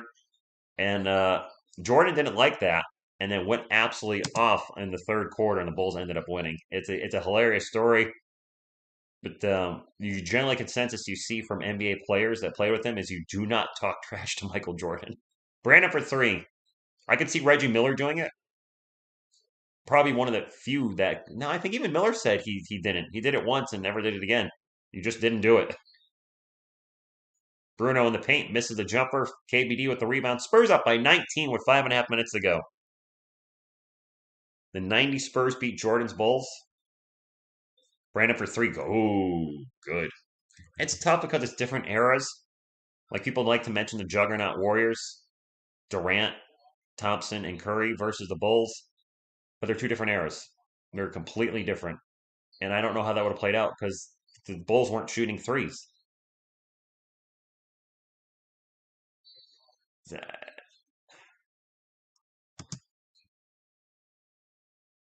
2 free throws coming up for the Rockets. I mean, who Jordan and Pippen could probably do a good job on Curry and Clay.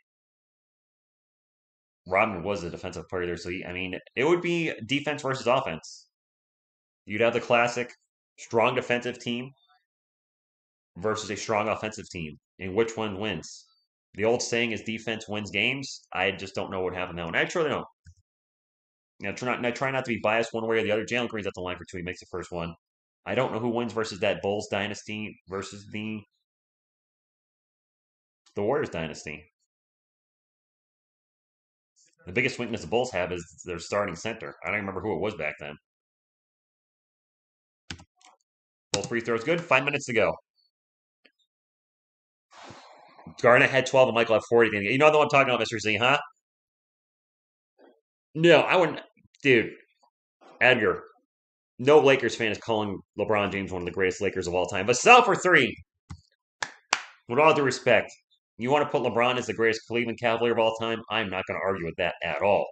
But the Lakers with a steal by Trey Jones, fast break, and he goes for looked like he was going for a dunk, but he lost the ball.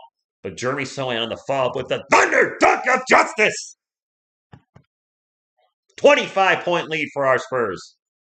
And now another turnover for the Rockets. The Spurs are now clowning the. Now they turn the ball back over.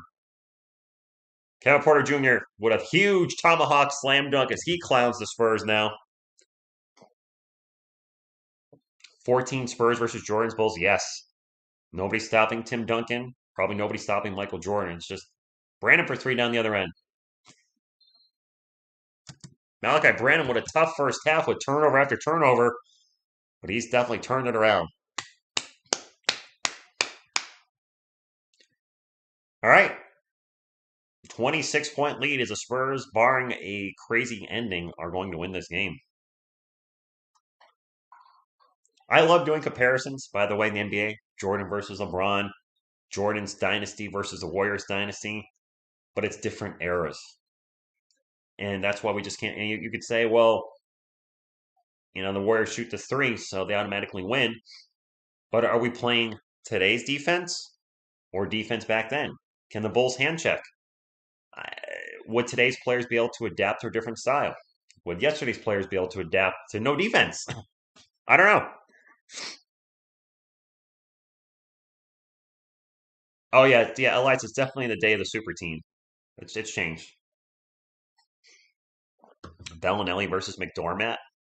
We are on fire tonight. Depends on the refs, depends on the rules.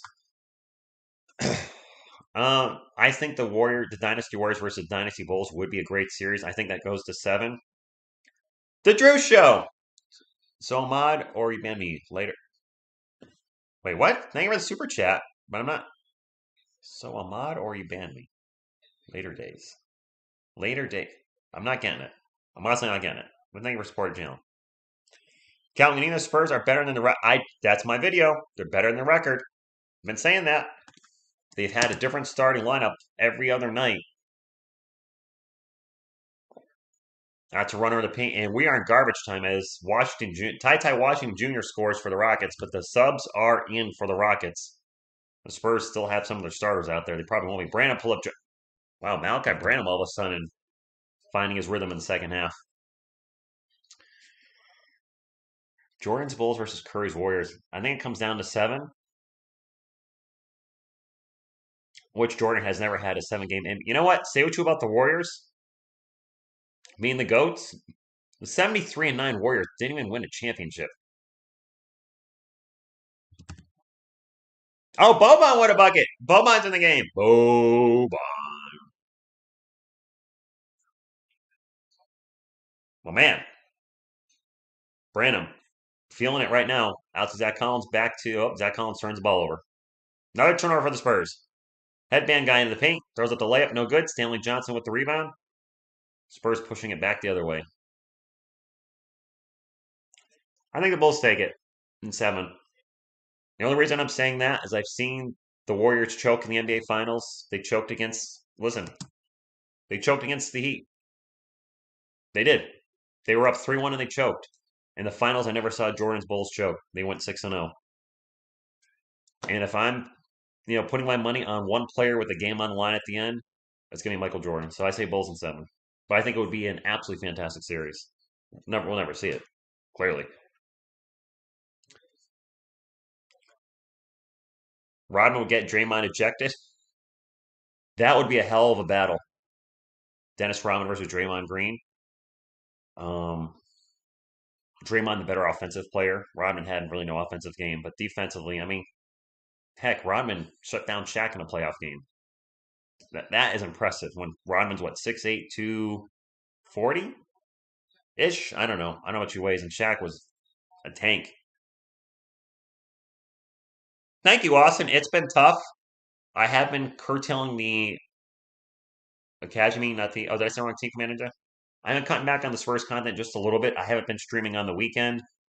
I don't know if I'm going to still doing the recaps. Unfortunately, interest has pretty much died out on those. So I'm going to try to do Spurs content. Just I might have to change it up a little bit because as a content creator, A, you want to do stuff you enjoy, but 2, you want to make sure you're doing stuff that your viewers will watch, but may also bring in new viewers. I'm still trying to find that.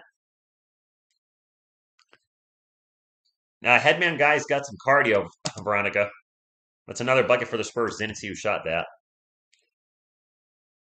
They would get into a fight. I agree. Good evening, Mars.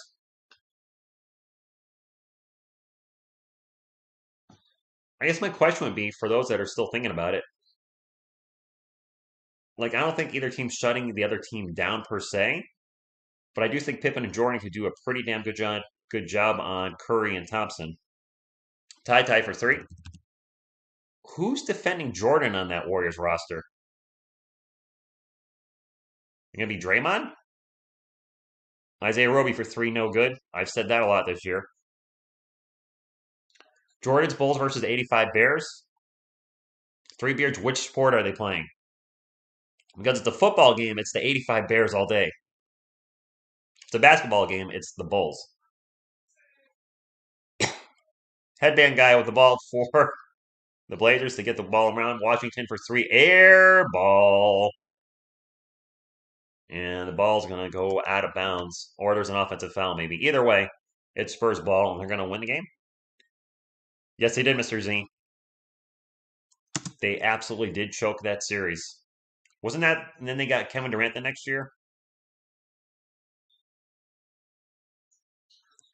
Jeremy Sohan into the paint. Back out to Roby. Isaiah Slovey with the ball. Passes it out to Stanley Johnson. Johnson going to drive baseline.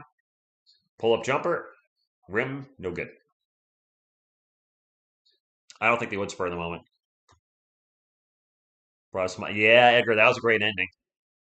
I didn't see who just shot that for the. I mean, the game's over. Come on. I'm barely paying attention at this point.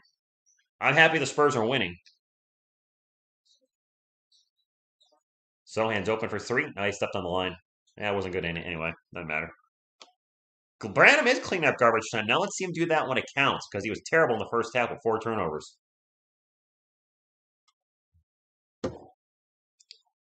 Rockets ball. I don't even know who these guys are on the roster anymore for besides Bowman and Headband guy.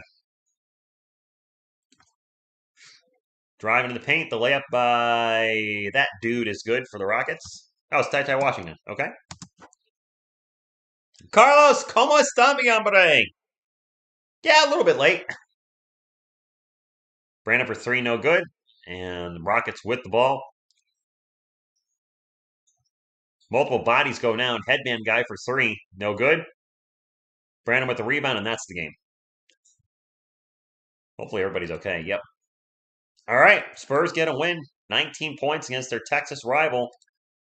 And, well, I guess some Rockets fans will be happy that Rockets are in sole possession of last place in the Western Conference. Oh, Carlos, never apologize for coming in late. Just for stopping in at all, man. No, never, never, ever. None of you ever have to apologize.